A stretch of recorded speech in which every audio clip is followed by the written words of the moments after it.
சிவபுராணம் எல்லைகளோடாத அபரிமிதமான சக்திகளை தன்னகத்தே கொண்டு எல்லாம் கொண்டவராகவும், ஆனால் எதிலும் பற்று இல்லாமல் அமைதியாக இருந்து யோக நிலையில் அமர்ந்து பல திருவிளையாடல்களை புரிந்த சிவபெருமானை பற்றியும், அவரால் இயற்றப்பட்ட பல திருவிளையாடல்களையும் நாம் இங்கு காண்போம். சிவபுராணம் என்பது சிவபெருமானின் தோற்றம், அவரின் சக்திகள் மற்றும் அவரால் இயற்றப்பட்ட திருவிளையாடல்களின் தொகுப்பாகும். புராணம் என்றால் என்ன? புராணம் என்பது நம் முன்னோர்களால் எக்காலத்திலும் வாழும் மானிடப் பிறவிகளுக்காக அளிக்கப்பட்ட ஒரு வரப்பிரசாதமாகும். புராணம் என்றால் தொன்மை என்று பொருள். பல பெருமைகளைக் கொண்ட தொன்மையான நம் நாட்டில் வாழ்ந்த முன்னோர்களால் எதிர்காலத்தில் நிலவும் சங்கடங்களை களையவும், அறவழியில் சென்று தீர்வு காணும் விதமாக இயற்றப்பட்ட கதைகளின் சங்கமமாகும். விந்தைகளுடன் கூடிய பல நன்மை பயக்கும் கதைகளையும், ஞான மார்க்கத்தின் அவசியத்தையும், பல யுகங்களாக காலம் தவறாமல் அனைவரிடத்திலும் இனிமையாகவும் எளிதில் புரியும் வண்ணம் இறைவனைக் கொண்டு படைக்கப்பட்ட அரும் பெரும் ஞான பொக்கிஷம்தான் இந்த புராணம். பிரளயம் பிரளயம் ஒன்று உண்டாகி உலகில் உள்ள அனைத்து உயிர்களும் இறந்து போய்விட்டன. உலகின் எப்பகுதியை கண்டாலும் நீரால் சூழப்பட்டிருந்தன. சகல லோகங்களும் நீரினால் மூழ்கி சமுத்திரமாக காட்சியளித்தன. அந்த பிரளயத்தின் காரணமாக சிருஷ்டிகர்த்தாவான பிரம்மதேவர் மயக்கமுற்று ஆழ்ந்த நித்திரையில் இருந்தார். நீர்ப்பரப்பின் மீது ஆதிசேஷன் மேல் ஸ்ரீமன்னாராயணன் சயனித்திருந்தார். திடீரென கண் விழித்து பார்த்த பிரம்மா, பிரளயத்தின் விளைவாக அனைத்து லோகங்களும் நீரினால் அழிந்து போயின என்பதைக் கண்டார்.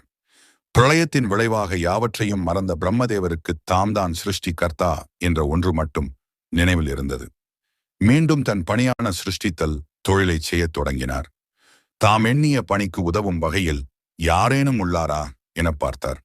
அப்போது ஆனந்த நித்திரையில் இருந்த நாராயணனை கண்டார்.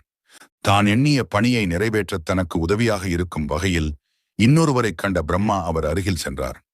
நித்திரையில் ஆழ்ந்த ஸ்ரீமன்னாராயணன் நித்திரையில் இருந்த நாராயணனை எழுப்பி, சர்வ உலகங்களும் அழிந்துள்ள இந்த தருவாயில் நித்திரையில் ஆழ்ந்து இருக்கும் நீர் யார் என வினவினார். நித்திரையில் ஆழ்ந்த ஸ்ரீமன்னாராயணன் யாவும் மறந்தவராக காட்சியளித்தார். பின்பு சிறிது காலத்துக்கு பின் யாம் யாரென்றும் தம்முடன் உரையாடுபவர் யாரென்றும் அறிந்த ஸ்ரீமன்னாராயணன், என்ன குழந்தாய் வேண்டும் என வினவினார். இதை கேட்ட பிரம்மதேவர், யாரை குழந்தை என்று அழைக்கிறாய் எனச் சினமுடன் கேட்டார். நான் யார் என்று நீர் அறிவீரோ?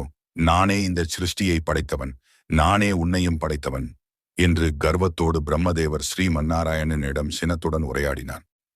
ஸ்ரீமன்னாராயணன் இவரின் பதில் உரையை கேட்டு சினம் கொள்ளாமல் கனிவான குரலில், நீரே எம்மிடமிருந்து தோன்றியவன் என்று பதில் உரையை அளித்தார். இதை கேட்ட பிரம்மதேவர் மீண்டும், நானே உன்னை படைத்தவன் என்று கர்வத்தோடு கூறினார். பிறப்பின் ரகசியம். ஸ்ரீமன்னாராயணன் சிரித்த இன்முகத்தோடு, நீரே என் நாபிக் கமலத்தில் இருந்து தோன்றிய தாமரை மலரில் உதயமானவர் என்றும், இதுவே உன் பிறப்பின் ரகசியம் என்றும் கூறினார். இதை சற்றும் ஏற்றுக்கொள்ளாத பிரம்மதேவர் எதிர்வாதம் புரிந்தார். இருவருக்கும் இடையில் இருந்த உரையாடல் கடும் வாக்குவாதமாக மாறியது. லிங்க வடிவில் தோன்றிய சிவபெருமான் அவ்வேளையில் அக்னி சொரூப ஜோதி உருவத்தில் அண்டத்தின் பரம்பொருளான சிவபெருமான் லிங்க வடிவில் தோன்றினார். இதைக் கண்ட இருவரும் தம்மை விட சக்தி கொண்ட இன்னொருவர் இருக்கக்கூடும் என அறிந்தனர். அவ்விருவரும் தங்கள் வாதத்திற்கான மூல காரணத்தை கூறி, நீரே இதற்கு தீர்வு வழங்க வேண்டும் என்று வேண்டினர். அப்போது லிங்க் ரூபத்தில் இருந்து ஒரு அசரீரி உருவாகியது. அதாவது, இருவரில் யார் எனது அடியை அல்லது முடியை முதலில் காண்கிறீர்களோ அவரே முதலில் தோன்றியவர் என்று அந்த அசரீரி உரைத்தது. முதல் தோன்றியவர் யார்? இதுவே சரியென முடிவெடுத்த பிரம்மதேவர் அன்னப்பறவை அவதாரம் எடுத்து லிங்கத்தின் முடியை காண தனது பயணத்தை தொடங்கினார். ஸ்ரீமன்னாராயணன் வெண்பன்றியின் அவதாரம் எடுத்து லிங்கத்தின் அடியை காண தனது பயணத்தை தொடங்கினார். ஸ்ரீமன்னாராயணன் மற்றும் பிரம்மதேவர் இருவரும் பல யுகங்களாக தனது பயணத்தை மேற்கொண்ட போதும் இருவராலும் அடியையோ முடியையோ காண இயலவில்லை. ஸ்ரீமன்னாராயணன் இந்த லிங்க வடிவம் முடிவற்றது என்பதை உணர்ந்து தனது பழைய இடத்தை நோக்கி பயணத்தை தொடங்கினார். சிவபெருமான் காட்சியளித்தல். பிரம்மதேவர் அன்ன பறவையாக இருந்து வெகு தூரம் பயணம் மேற்கொண்டும் ஜோதி லிங்கத்தின் முடியை காண முடியாமல் ஆரம்பித்த இடத்திற்கு திரும்ப வந்தார். அப்பொழுது அவர்களிடமிருந்து வந்த ஆணவமானது முழுவதுமாக நீங்கியது. அப்பொழுது இருவர்களுமே தங்களை விட சக்தி வாய்ந்த ஒருவர் லிங்க வடிவில் இருக்கின்றார் என்பதை உணர்ந்து கொண்டனர். பின்பு அவர்கள் இருவரும் லிங்க வடிவத்தில் உள்ள ஜோதியை கைகூப்பி வணங்கினார்கள். அவ்விருவரும் இணைந்து ஜோதி லிங்கத்திடம், எங்களுக்குள் யார் மேன்மையானவர் என்று கருத்து வேறுபாடுகள் ஏற்பட்டிருக்கும் பொழுது எங்கள் இருவரை விட மேன்மையான ஒருவர் இருக்கின்றார் என்பதை உணர்த்தி, எங்களிடத்தில் இருந்து வந்த அகந்தையை ஒழித்த பரம்பொருளே, தாங்கள் யார் என்று எங்களுக்கு காட்சி அளிக்குமாறு கேட்டுக்கொள்கிறோம் என்று இருவரும் துதித்தனர். பின்பு பிரபஞ்சத்தின் ஜோதிலிங்கமானது சிவபெருமானாக காட்சியளித்தார். சிவபெருமானை காண இயலாத வகையில் ஒளியானது பிரகாசித்தது. மீண்டும் இருவரும் சிவபெருமானை வணங்க ஒளியின் பிரகாசம் குறைந்து அவர்களுக்கு பரிபூரணமாக சிவபெருமான் காட்சியளித்தார். சிவனை வணங்கி நின்றனர். அப்பொழுது சிவபெருமான், என்னுடைய வலது பக்கத்திலிருந்து பிரம்மதேவரும் இடது புறத்திலிருந்து விஷ்ணுவாகிய திருமாலும் தோன்றினீர்கள். உங்கள் இருவரையும் படைத்து காத்து அழிப்பவன் நானே. அண்ட சராசரங்களும் என்னுள் ஐக்கியமாகும் என்று கூறி சிவபெருமான் திருமாலை காக்கும் தெய்வமாகவும் பிரம்மாவை படைக்கும் தெய்வமாகவும் இருக்க அருள் புரிந்தார். மேலும் திருமால் சிவபெருமானிடம் பிரபஞ்ச உபதேசம் செய்தருள வேண்டும் என வணங்கி நின்றார். சிவபெருமானும் அவரின் வேண்டுதலை ஏற்று உபதேசம் செய்தார். சிவபெருமான் அருளிய உபதேசங்களில் இருந்து திருமால் மந்திரத்தையும் அதை கடைபிடிக்கும் முறைகள் யாவையும் உணர்ந்தார். பின் திருமால் தான் கற்ற உபதேசத்தை பிரம்மதேவருக்கு சிவன் அருளிய முறையில் உபதேசம் செய்தார். திருமால் உபதேசிக்கும் பொழுது சிவபெருமான் அங்கு காட்சியளித்தார். பிரம்மதேவர் சிவபெருமானிடம் சிருஷ்டியில் வாழும் உயிர்கள் அறவழியில் நடந்து மோட்சம் அடையும் வழியையும் போதிக்குமாறு வேண்டியருளினார். சிவபெருமானும் அவரின் வேண்டுகோளை ஏற்று அருள் பாலித்தார். பிறவா நிலையை அடைய வழி முடியுமின்றி முடிவற்றதாக உள்ள லிங்க வடிவத்தை வழிபட்டால் வாழும் வாழ்க்கையில் எது உண்மையான அன்பு மற்றும் எதில் எல்லா வகையான நிம்மதிகள் உள்ளன என்பதை அறிந்து பிறவிகளின் உன்னத நிலையான பிறவா நிலையை அடைவார்கள் என்று ஞான வழியை போதித்தார். உயிர்களை படைக்கத் தொடங்கிய பிரம்மதேவர் படைப்புக் கடவுளான பிரம்மா உயிர்களை படைக்கத் தொடங்கினார். அந்த உயிர்கள் உயிர் வாழத் தேவையான உயிர் வாயுவை அளிக்குமாறு திருமாலிடம் பிரம்மா வேண்டினார். பிரம்மாவின் வேண்டுகோளுக்கு இணங்கி அவர் உயிர் வாயுவை அளித்தார். உயிர்கள் வாழ்வதற்கான இடத்தையும் பிரம்மாவின் வேண்டுகோளுக்கு இணங்கி அண்டம் மற்றும் நிலப்பரப்புகளையும் படைத்தார். திருமால் படைத்த நிலப்பரப்பில் திருமால் அருளால் உயிர்கள் தோன்ற ஆரம்பித்தன. பிரம்மா படைப்புத் தொழிலை தொடங்கினார். படைப்புத் தொழிலில் அவருக்கு உதவும் வகையில் பிள்ளைகளை உண்டாக்கினார். ஆனால் அவர்களால் எந்தவித பயனும் இல்லாததால் மனம் சோர்ந்தார். அவ்வேளையில் சிவபெருமான் அங்கு தோன்றி அவரின் சோகத்திற்கான காரணத்தை அறிந்து அந்த குறையை நிவர்த்தி செய்வதாகவும் கூறி மறைந்தார். சிவனின் அருளால் அவர் எண்ணியவாறு பிரஜாபதிகளை படைத்தார். பிரஜாபதிகள் என்பவர்கள் பிரம்மாவால் படைப்புத் தொழிலுக்கு உதவியாக இருக்கும் வகையில் படைக்கப்பட்டவர்கள். பிரம்மதேவர் மொத்தம் 10 பிரஜாபதிகளை தோற்றுவித்தார்.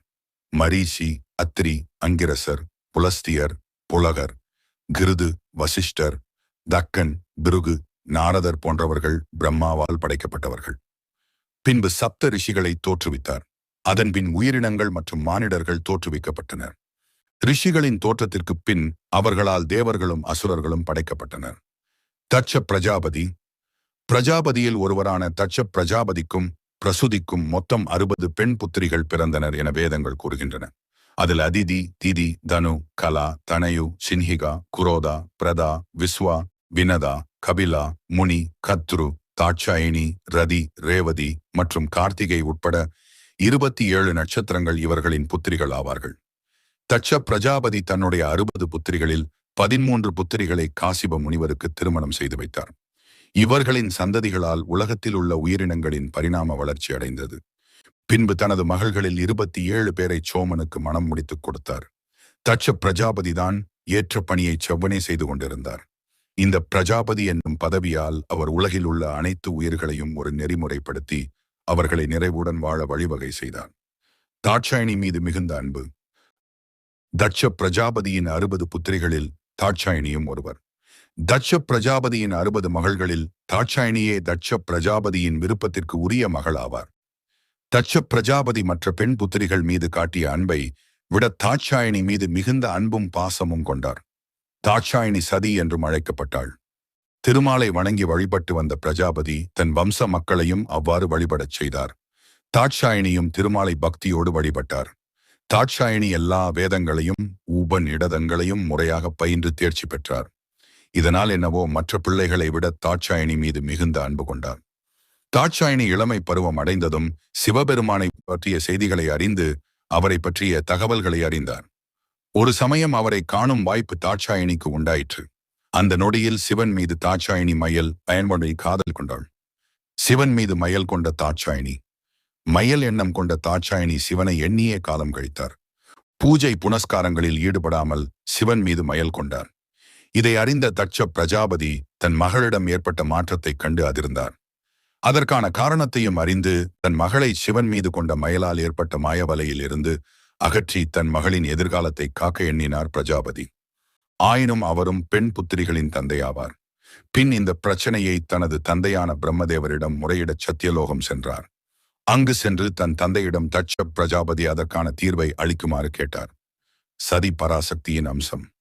தீர்வை கேட்டுச் சென்ற பிரஜாபதியிடம் பிரம்மதேவர் தாட்சாயணி எனும் சதி பராசக்தியின் அம்சம் என்றும் சிவபெருமானின் மறுபாதி என்றும் கூறினார். நீ மேற்கொண்ட பல யுகங்களின் தவத்தின் பலனாக ஆதி பராசக்தியிடம் வாங்கிய வரத்தின் பலனே ஆதிசக்தியே உனக்கு மகளாகவும் எனக்கு பேத்தியாகவும் பிறப்படுத்துள்ளாள். அதனால் சதியையே சிவனுக்கு திருமணம் செய்து வைப்பதே சாலச் சிறந்தது என்று கூறினார். தந்தையான பிரம்மதேவரிடமிருந்து சற்றும் எதிர்பாராத இந்த பதிலால் திகைப்புற்ற தட்ச பிரஜாபதி சினத்துடன் அவ்விடத்தை விட்டு அகன்றார். தட்ச பிரஜாபதி தன் மகளான சதியிடம் அவள் கொண்டுள்ள மயலால் ஏற்படும் விளைவுகளை பற்றி எடுத்துக் கூறி மயலை கைவிடும் முயற்சியில் இறங்கினார். அவர் சதியிடம், என் அன்பு மகளே, நீ மயல் கொண்டுள்ள சிவபெருமான் சுடுகாட்டில் வாசம் செய்பவன்.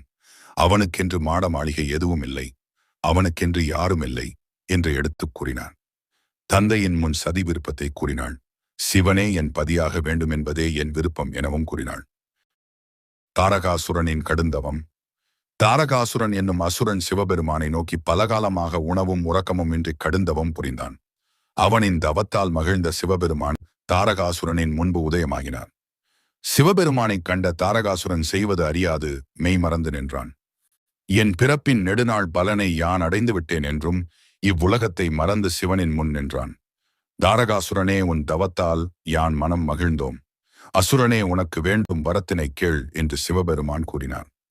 தாரகாசுரன் சிவபெருமானிடம், நான் இந்த பூவுலகில் தோன்றும் உயிர்கள் மற்றும் எவராலும் அழியாமல் இருக்கும் சாகா வரத்தை தந்தால் அடியேனின் உள்ளம் குளிரும் என தன் மாய வார்த்தைகளால் அசுரனான தாரகாசுரன் வரம் கேட்டான். எதற்கும் மயங்காத மாய வித்தைகளுக்கு அப்பாற்பட்ட பக்தியால் மட்டும் உணரக்கூடிய பரம்பொருளான சிவபெருமான், தாரகாசுரனே, பிரம்மன் சிருஷ்டித்த இந்த பூவுலகில் தோன்றிய அனைத்து உயிர்களும் தோன்றினால் என்றாவது ஒரு நாள் மடிய வேண்டும் என்பது விதி. இதுவே பிரம்மன் படைத்த உலகில் இயற்கையின் நியதி. இதற்கு நானும் அடிபணிவேன். இவ்வரத்தினை விட்டு வேறு வரத்தினை கேள் என்று கருணாமூர்த்தியான சிவபெருமான் கூறினார். தான் எண்ணிய வரம் கிடைக்கப் பெறாததால் மிகவும் சோர்வுற்ற தாரகாசுரன் வேறு வரத்தினை பற்றி சிந்தித்து சிவபெருமானிடம் வினவினான். குல வேறுபாடு இன்றி யாவருக்கும் காட்சியளிக்கும் பரம்பொருளான சிவபெருமானிடம், என்னுடைய அந்திம முடிவு என்பது தங்களின் புத்திரர்களால் மட்டுமே இருக்க வேண்டும் பெருமானே. இதுவே அடியேனின் விருப்பம் என்று தாரகாசுரன் கூறினான். தாரகாசுரனின் இந்த வரத்தினை கருணாமூர்த்தியான சிவபெருமான் அளித்து அடியேனின் மனதை குளிர வைத்தார். எல்லா யுகங்களில் நடக்கும் எல்லா நிகழ்வுகளை அறிந்த காலன், எதையும் அறியாத அசுரனால் உண்டாகும் நன்மையை அறிந்து, தாரகாசுரனே, நீர் வேண்டிய வரத்தினை யாம் அளித்தோம் என்று சிவபெருமான் கூறி பஞ்சபூதங்களில் கலந்து மறைந்தார். சிவபெருமான் தாரகாசுரனுக்கு வரம் அளிக்கும் போது ஆதிசக்தி இல்லாத யோகி வடிவிலே உலகில் உள்ள அனைத்து ஜீவராசிகளுக்கும் காட்சியளித்தார். ஏனெனில் சிவனின் ஒரு பாதியான சக்தி தாட்ச பிரஜாபதிக்கு மகளாக பிறந்துள்ளார் என்பதை மும்மூர்த்திகள் மட்டுமே அறிந்தது. தட்சனின் செருக்கு. ஒரு சமயம் படைக்கும் கடவுளான பிரம்மனின் மகனான தட்சன் செருக்கு மற்றும் ஆணவத்தினால் இவ்வுலகம் மட்டுமல்லாமல் மூவுலகிலும் உள்ள தேவர்கள், முனிவர்கள் மற்றும் மானிட பிறவிகள் யாவையும் என் ஆணைக்கு கட்டுப்பட்டு நடக்க வேண்டும் என்னும் பேராசை கொண்டு பிரம்மாவிடம் அதற்கான வழி ஏதும் உண்டோ என்று வினவினான். தன் மகனான தட்சன் மீது அன்பு கொண்ட பிரம்மதேவர், நீர் அண்டநாதனான சிவபெருமானின் பதியான அம்பிகையை நோக்கி தவம் மேற்கொண்டு அந்த அம்பிகையை உனக்கு மகளாக பிறக்க வேண்டும் என்னும் வரத்தினை கேட்டு பெறுவாயின் நீர் விரும்பிய எண்ணம் ஈடேறும் என்று தந்தையான பிரம்மதேவர் தன் மகனுக்கு உபதேசித்தார். உபதேசம் பெற்ற தட்சனுக்கு அம்பிகை எனக்கு மகளாக பிறப்படுத்தால் மூவுலகமும் ஆணைக்கு கட்டுப்படுவார்கள் என்னும் பேராசை உண்டாயிற்று.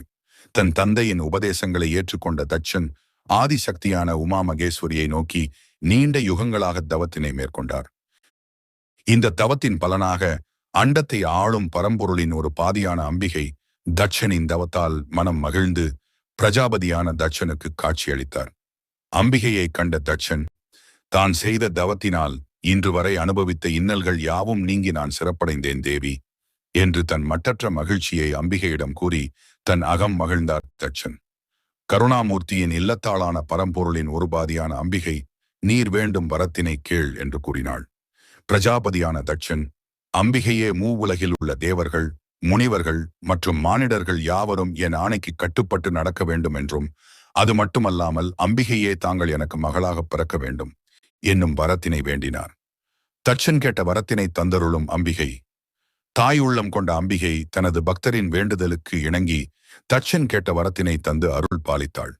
மேலும், நீர் நல்வழி விட்டு விலகும் தருவாய் உண்டாயின் நீர் பெற்ற வரமே உனது அழிவிற்கான பாதையாகிவிடும் என்று கூறி அம்பிகை மறைந்தார்.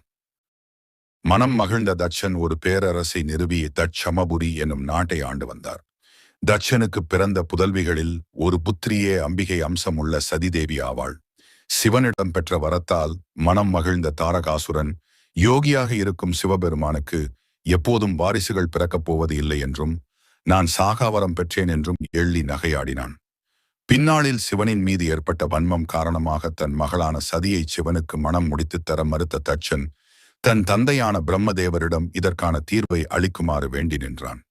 பிரம்மதேவர், நீர் செய்த தவத்தால் தான் இன்று அம்பிகையே உனக்கு மகளாக பிறந்துள்ளாள் என்றும் தன் மகனுக்கு நிகழ்ந்த பழைய நிகழ்வுகளை நினைவுபடுத்தினார். இலகுவில் தன் அன்பு மகளான சதியை சுடுகாட்டில் வாசம் செய்யும் பித்தனாகிய சிவபெருமானுக்கு மணம் செய்து வைக்க தயங்கினார். பிரஜாபதியான தட்சன் தன் தந்தையின் அறிவுரைகளால் திருப்தி அடையாத தட்ச பிரஜாபதி தன் நாட்டிற்கு திரும்பினார். அங்கு சதி சிவனை மணம் முடிப்பதற்கான விரதங்களை மேற்கொண்டாள்.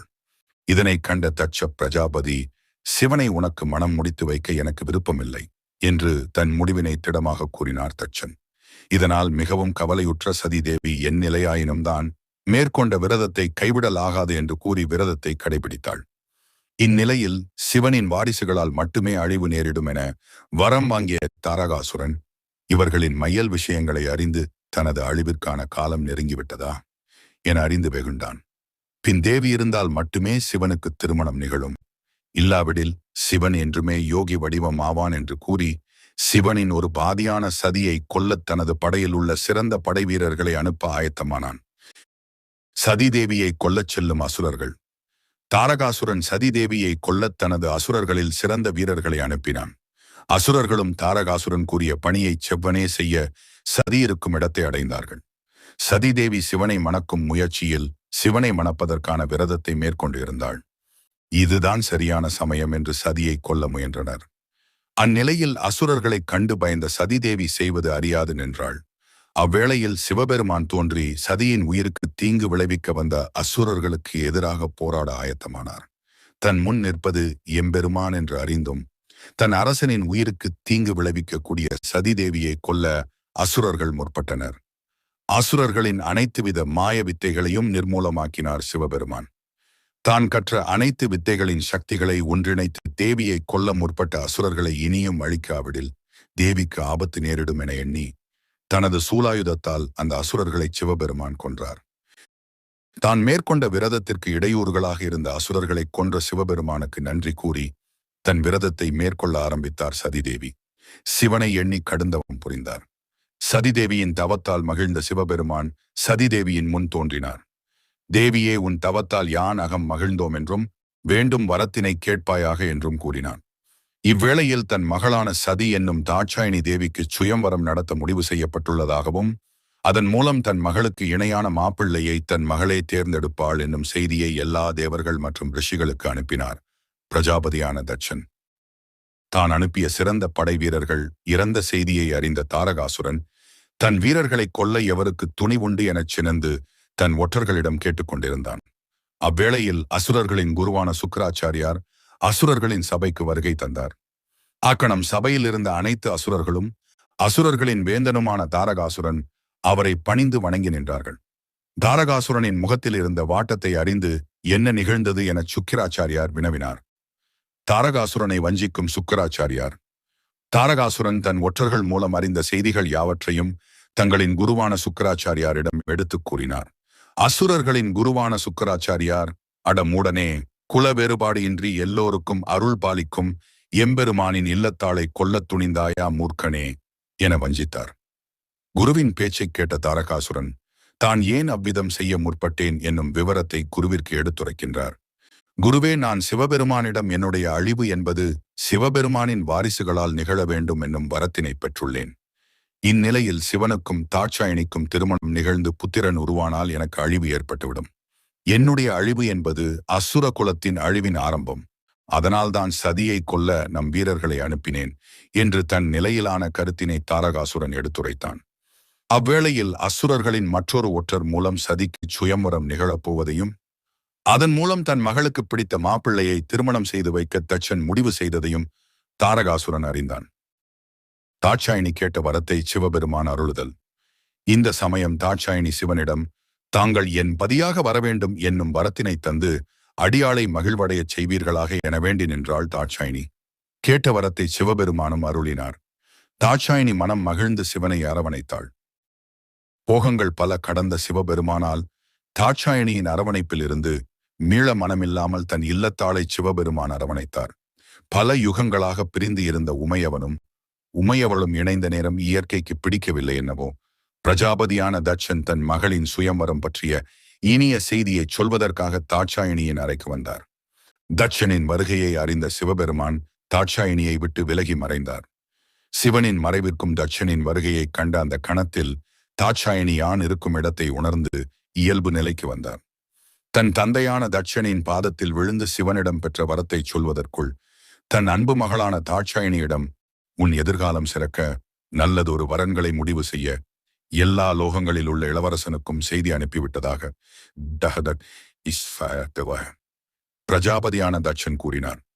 பிரஜாபதியான தட்சன் கூறிய கூற்றுகளை கேட்ட தாட்சாயணி என்ன செய்வதென்று அறியாமல் நின்றார். தான் ஏற்கனவே தன்னுடைய பதியை தேர்வு செய்துவிட்டதை தன் தந்தையிடம் கூறவும் முடியாமல், தந்தையின் ஆணையை மீறவும் முடியாமல், நிகழ்வது நிகழட்டும் என்று சிவனிடம் பெற்ற வரத்தினை எண்ணி மனதை அமைதியாக்கி தந்தையின் முன்பு தாட்சாயணி தேவி தன்னுடைய புன்முறுவலை பூத்தார்கள். வீரர்களை எச்சரிக்கும் தாரகாசுரன். இந்நிலையில் அசுரர்களின் குருவான சுக்கிராச்சாரியார் தாரகாசுரனிடம் நீர் எவ்வகையில் முயற்சி செய்தாலும் சதியை உன்னால் கொல்ல இயலாது என்றும் தன் சீடனை அமைதியுடன் செயலாற்றும்படியும் கூறினார். ஆனால் தாரகாசுரன் குருவின் ஆணையை மீறி சதியின் சுயம்பரத்தில் தேவர்கள் போல் வேடம் தரித்து சரியான சந்தர்ப்பம் கிடைக்கும் போது சதியை கொன்றுவிடுமாறு தன் வீரர்களை அனுப்பினார். இம்முறையில் எவ்வித பிழையுமின்றி சொன்னதை நிறைவேற்றி வருமாறு தன் வீரர்களை எச்சரித்தான் தாரகாசுரன். அசுரர்களின் குருவான சுக்கிராச்சாரியாருக்கு தாரகன் கூற்றிலிருந்து ஒன்று புலப்படலாயிற்று. அசுர குருவான சுக்கிராச்சாரியார் தேவர்களிடம் போரில் ஈடுபடும் பல அசுரர்கள் மாண்டு விடுகின்றனர்.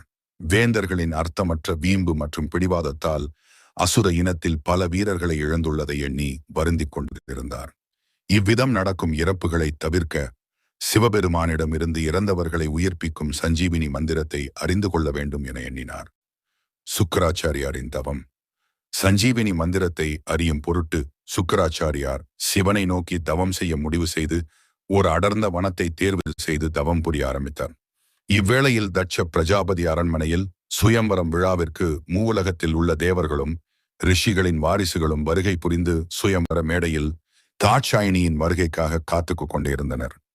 இந்நிலையில் மணமகள் அறையில் தாட்சாயணி என்ன நிகழுமோ என்று எதுவும் அறியாமல் தன் வாழ்க்கையின் போக்கினை நோக்கி கவலை தோய்ந்த முகத்துடன் காணப்பட்டார்.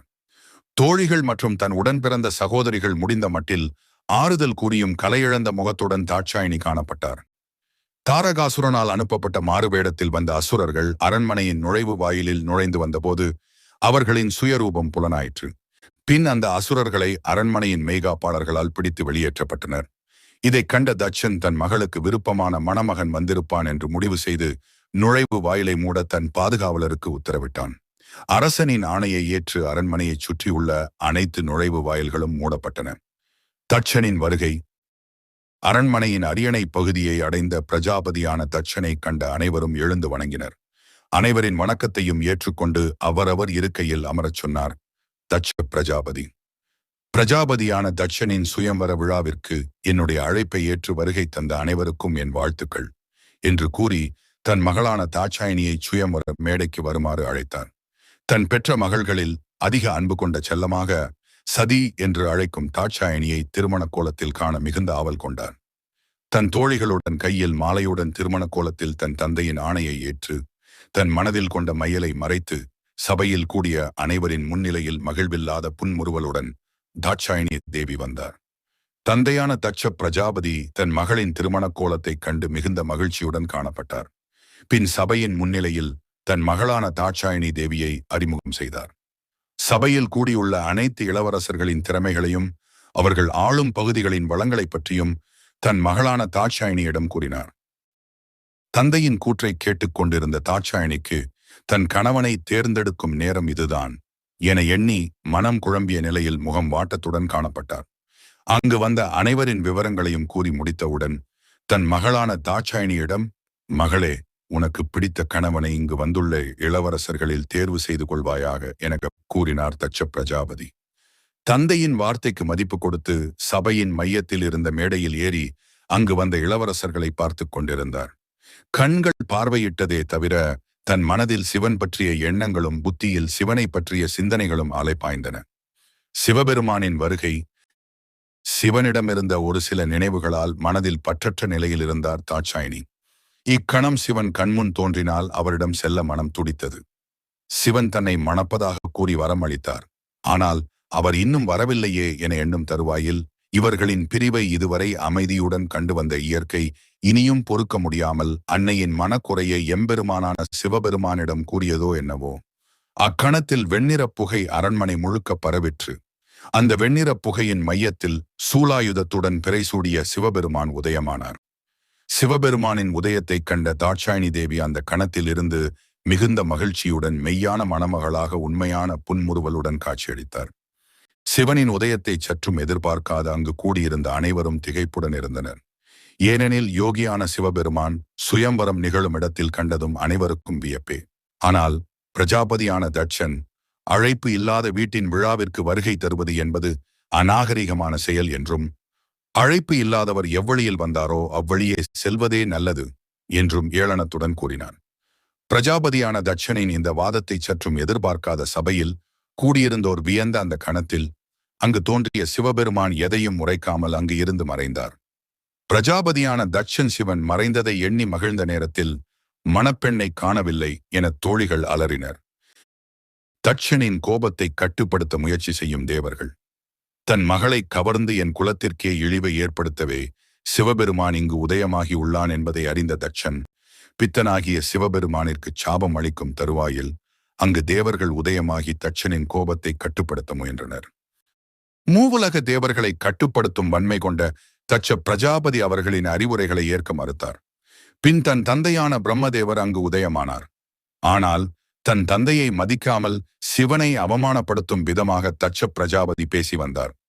தாட்சாயணி தேவியை கவர்ந்த சிவபெருமான் தான் வாழுமிடமான கைலாய மலைக்கு அழைத்துச் சென்றார். அங்கு சிவபெருமானுக்கும் தாட்சாயணி தேவிக்கும் சிவபெருமானின் வாழ்விடத்தில் திருமணம் நடைபெற்றது. சிவனுக்கும் தாட்சாயணி தேவிக்கும் திருமணம் நிகழும் அந்த கண்கொள்ளா காட்சியை பிரம்மாவும் விஷ்ணுவும் தன் மனைவிகளுடன் வந்து தரிசித்துச் சென்றனர். இவ்வேளையில் யாருடைய அறிவுரைகளாலும் சாந்தி அடையாத தட்சன் திருமாலை வணங்கி தன் மனக்குறையை கூறி வேண்டிக் கொண்டிருந்தார். அங்கு திருமால் உதயமாகி தட்ச பிரஜாபதிக்கு காட்சி அளித்தார். திருமாலை கண்ட தட்சன் எழுந்து பணிந்து நின்றார். பின் திருமால், உன் மனக்கவலையை யான் அறிவேன் என்று கூறினார். அதற்கு தட்ச பிரஜாபதி, அனைத்தையும் உணர்ந்த பரம்பொருளே, அந்த பித்தான சிவபெருமான் என் மகளை கவர்ந்தபோது நீங்கள் அங்கு தோன்றி உங்களின் பக்தனுக்கு ஏற்படும் துன்பத்தை தடுத்து இருக்கலாம் என்று கூறி திருமாலிடம் முறையிட்டார். காக்கும் கடவுளான திருமால், தாட்சாயணியின் பிறப்பை பற்றி நீர் அறிவீர் என அறிவோம் என்று தட்ச பிரஜாபதியிடம் கூறினார். உண்மையை அறிந்த நீர் அதை நடக்காவண்ணம் இருக்க எவ்வளவு முயன்றாலும் அது முடியாது. பரம்பொருளான என்னாலும் உண்மைக்கு மாறாக எதுவும் செய்ய இயலாது. உன் தந்தையான பிரம்மதேவரின் அறிவுரைகளை ஏற்காமல் நீர் இழைத்த பிழையாலே இந்நிகழ்வானது அரங்கேறியது. ஆணவமின்றி உன் மகளான தாட்சாயணி தேவியை சிவபெருமானுக்கு மனம் முடித்துக் கொடுத்து இருந்தால் இந்நிகழ்வானது அரங்கேறாமல் இருந்திருக்கும் எனக் கூறினார். தான் அன்புடனும் பக்தியுடனும் வணங்கும் திருமாலிடமிருந்து உதிர்ந்த வார்த்தைகளால் எதையும் அவமதித்து பேச இயலாமல் அமைதியாக நின்றார் பிரஜாபதியான தட்சன். அசுர வீரர்களை அழிக்கும் தாரகாசுரன், தாட்சாயணி தேவியை கொல்லச் சென்ற அசுர வீரர்கள் தோல்வியுடன் வந்ததைக் கண்ட தாரகாசுரன் சினம் கொண்டு அவர்களை அழித்தான். தன்னுடைய அழிவு காலம் நெருங்கிவிட்டது என்று அஞ்சி நின்றான். இதற்கு தீர்வு கூற தம் குருவான சுக்கிராச்சாரியாரை காண விரைந்தான் தாரகாசுரன். சிவபெருமானையும் தாட்சாயணி தேவியையும் திருமணக் கோலத்தில் கண்டவர்கள் தம் பிறவி பலனை அடைந்ததாக எண்ணினார்கள். மூவுலகத்தில் உள்ள தேவர்கள் கைலாய மலையில் திருமணக் கோலத்தில் இருக்கும் சிவபெருமானை காண விரைந்தனர். திருமால் அருளிய அறிவுரைகளால் தான் செய்த பிழையை அறிந்தாலும் ஆணவத்தால் அதை உணர மறுத்தான் பிரஜாபதியான தட்சன். தவம் மேற்கொண்டிருந்த தனது குருவான சுக்கிராச்சாரியாரை கண்டு பணிந்து நின்றான் தாரகாசுரன். தாரகாசுரனின் மனக்குழப்பத்தை அறிந்த சுக்கிராச்சாரியார், நீர் கொண்ட மனக்கவலையை அறிவேன் என்றும், நம் இனம் செழிப்புற வேண்டி இந்த தவநிலையை மேற்கொண்டு உள்ளேன் என்றும், தன் தவம் நிறைவேறும் வரை அமைதியுடன் இருக்குமாறு கூறி பின் மீண்டும் தன் தவத்தை மேற்கொண்டார். தனது குருவான சுக்கிராச்சாரியாரிடம் ஏதேனும் உபாயம் கிடைக்கும் என எதிர்பார்த்த தாரகாசுரனுக்கு ஏமாற்றம் மட்டுமே மிஞ்சியது. இனியும் ஏதாவது செய்யவில்லை எனில் தன் அழிவு நிச்சயம் நேரிடும் என தாரகாசுரன் அஞ்சினான். நாட்கள் கடந்தோடின. தன் அன்பு மகளான தாட்சாயினி தேவியின் பிரிவை தட்சன் உணர்ந்தார். செல்ல மகள் ஓடி விளையாடிய இடங்கள் மற்றும் தன்னுடன் உரையாடி கல்வி கற்ற இடங்கள் யாவும் தாட்சாயினி பற்றிய நினைவுகளை தட்சனுக்கு அதிகப்படுத்தின. தாட்சாயினி தேவி தன் தந்தையின் சம்மதம் இல்லாமல் தன்னுடைய திருமணம் நிகழ்ந்ததால் தன் மீது தந்தை மிகுந்த கோபத்தில் இருப்பார் என்றும் தன்னை காண வரமாட்டார் என்றும் எண்ணினார். தான் விரும்பிய வாழ்க்கை அமைந்தாலும் தன் பெற்றோர்களின் ஆசிர்வாதமின்றி தன் திருமணம் நிகழ்ந்ததை எண்ணி மனம் வருந்தினார். தாட்சாயினி தேவியின் மன வருத்தம். தன் மனைவியான தாட்சாயினியின் மன வருத்தத்தை அறிந்த சிவபெருமான் தேவியின் மனம் மீண்டும் வருத்தப்படாதவாறு நடந்து கொண்டார். அமைதியாக இருந்த கைலாய மலையில் பாடல்கள் பாடிய வண்ணம் இருந்தன. எம்பெருமானின் இச்செய்கையால் தான் மனதில் அடைந்த கவலையை முழுவதும் மறக்க முடியாத பட்சத்திலும் தான் விருப்பப்பட்டு மணமுடித்த கணவர் முன்னிலையில் மகிழ்வாக இருப்பதாக புன்முறுவலுடன் காட்சியளித்தார் தாட்சாயினி தேவி.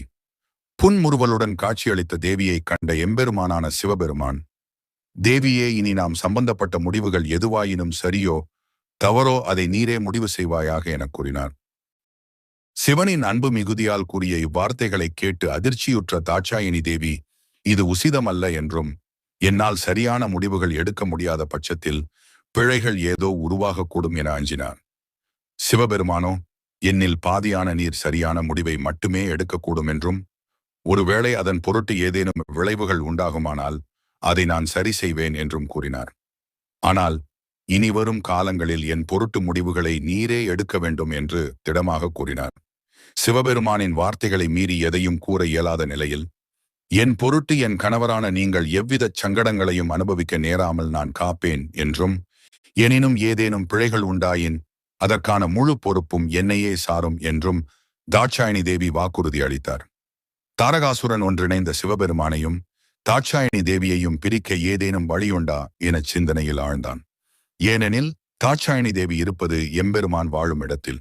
அவ்விடத்திற்கு அவரின் அனுமதியின்றி சென்றால் கண்டிப்பாக தோல்வியே உண்டாகும் என்பதை நன்கு உணர்ந்ததால் இந்த முறை செயல்படுத்தும் திட்டத்தில் எவ்வித தோல்வியும் ஏற்படாமல் இருக்க வேண்டும் என எண்ணினான். கைலாயத்திற்கு வருகை தரும் தட்சன் தாட்சாயினியின் பிரிவை தாங்க முடியாமல் கைலாயத்தில் உள்ள தன் மகளை பிரஜாபதியான தட்சன் காணச் சென்றார்.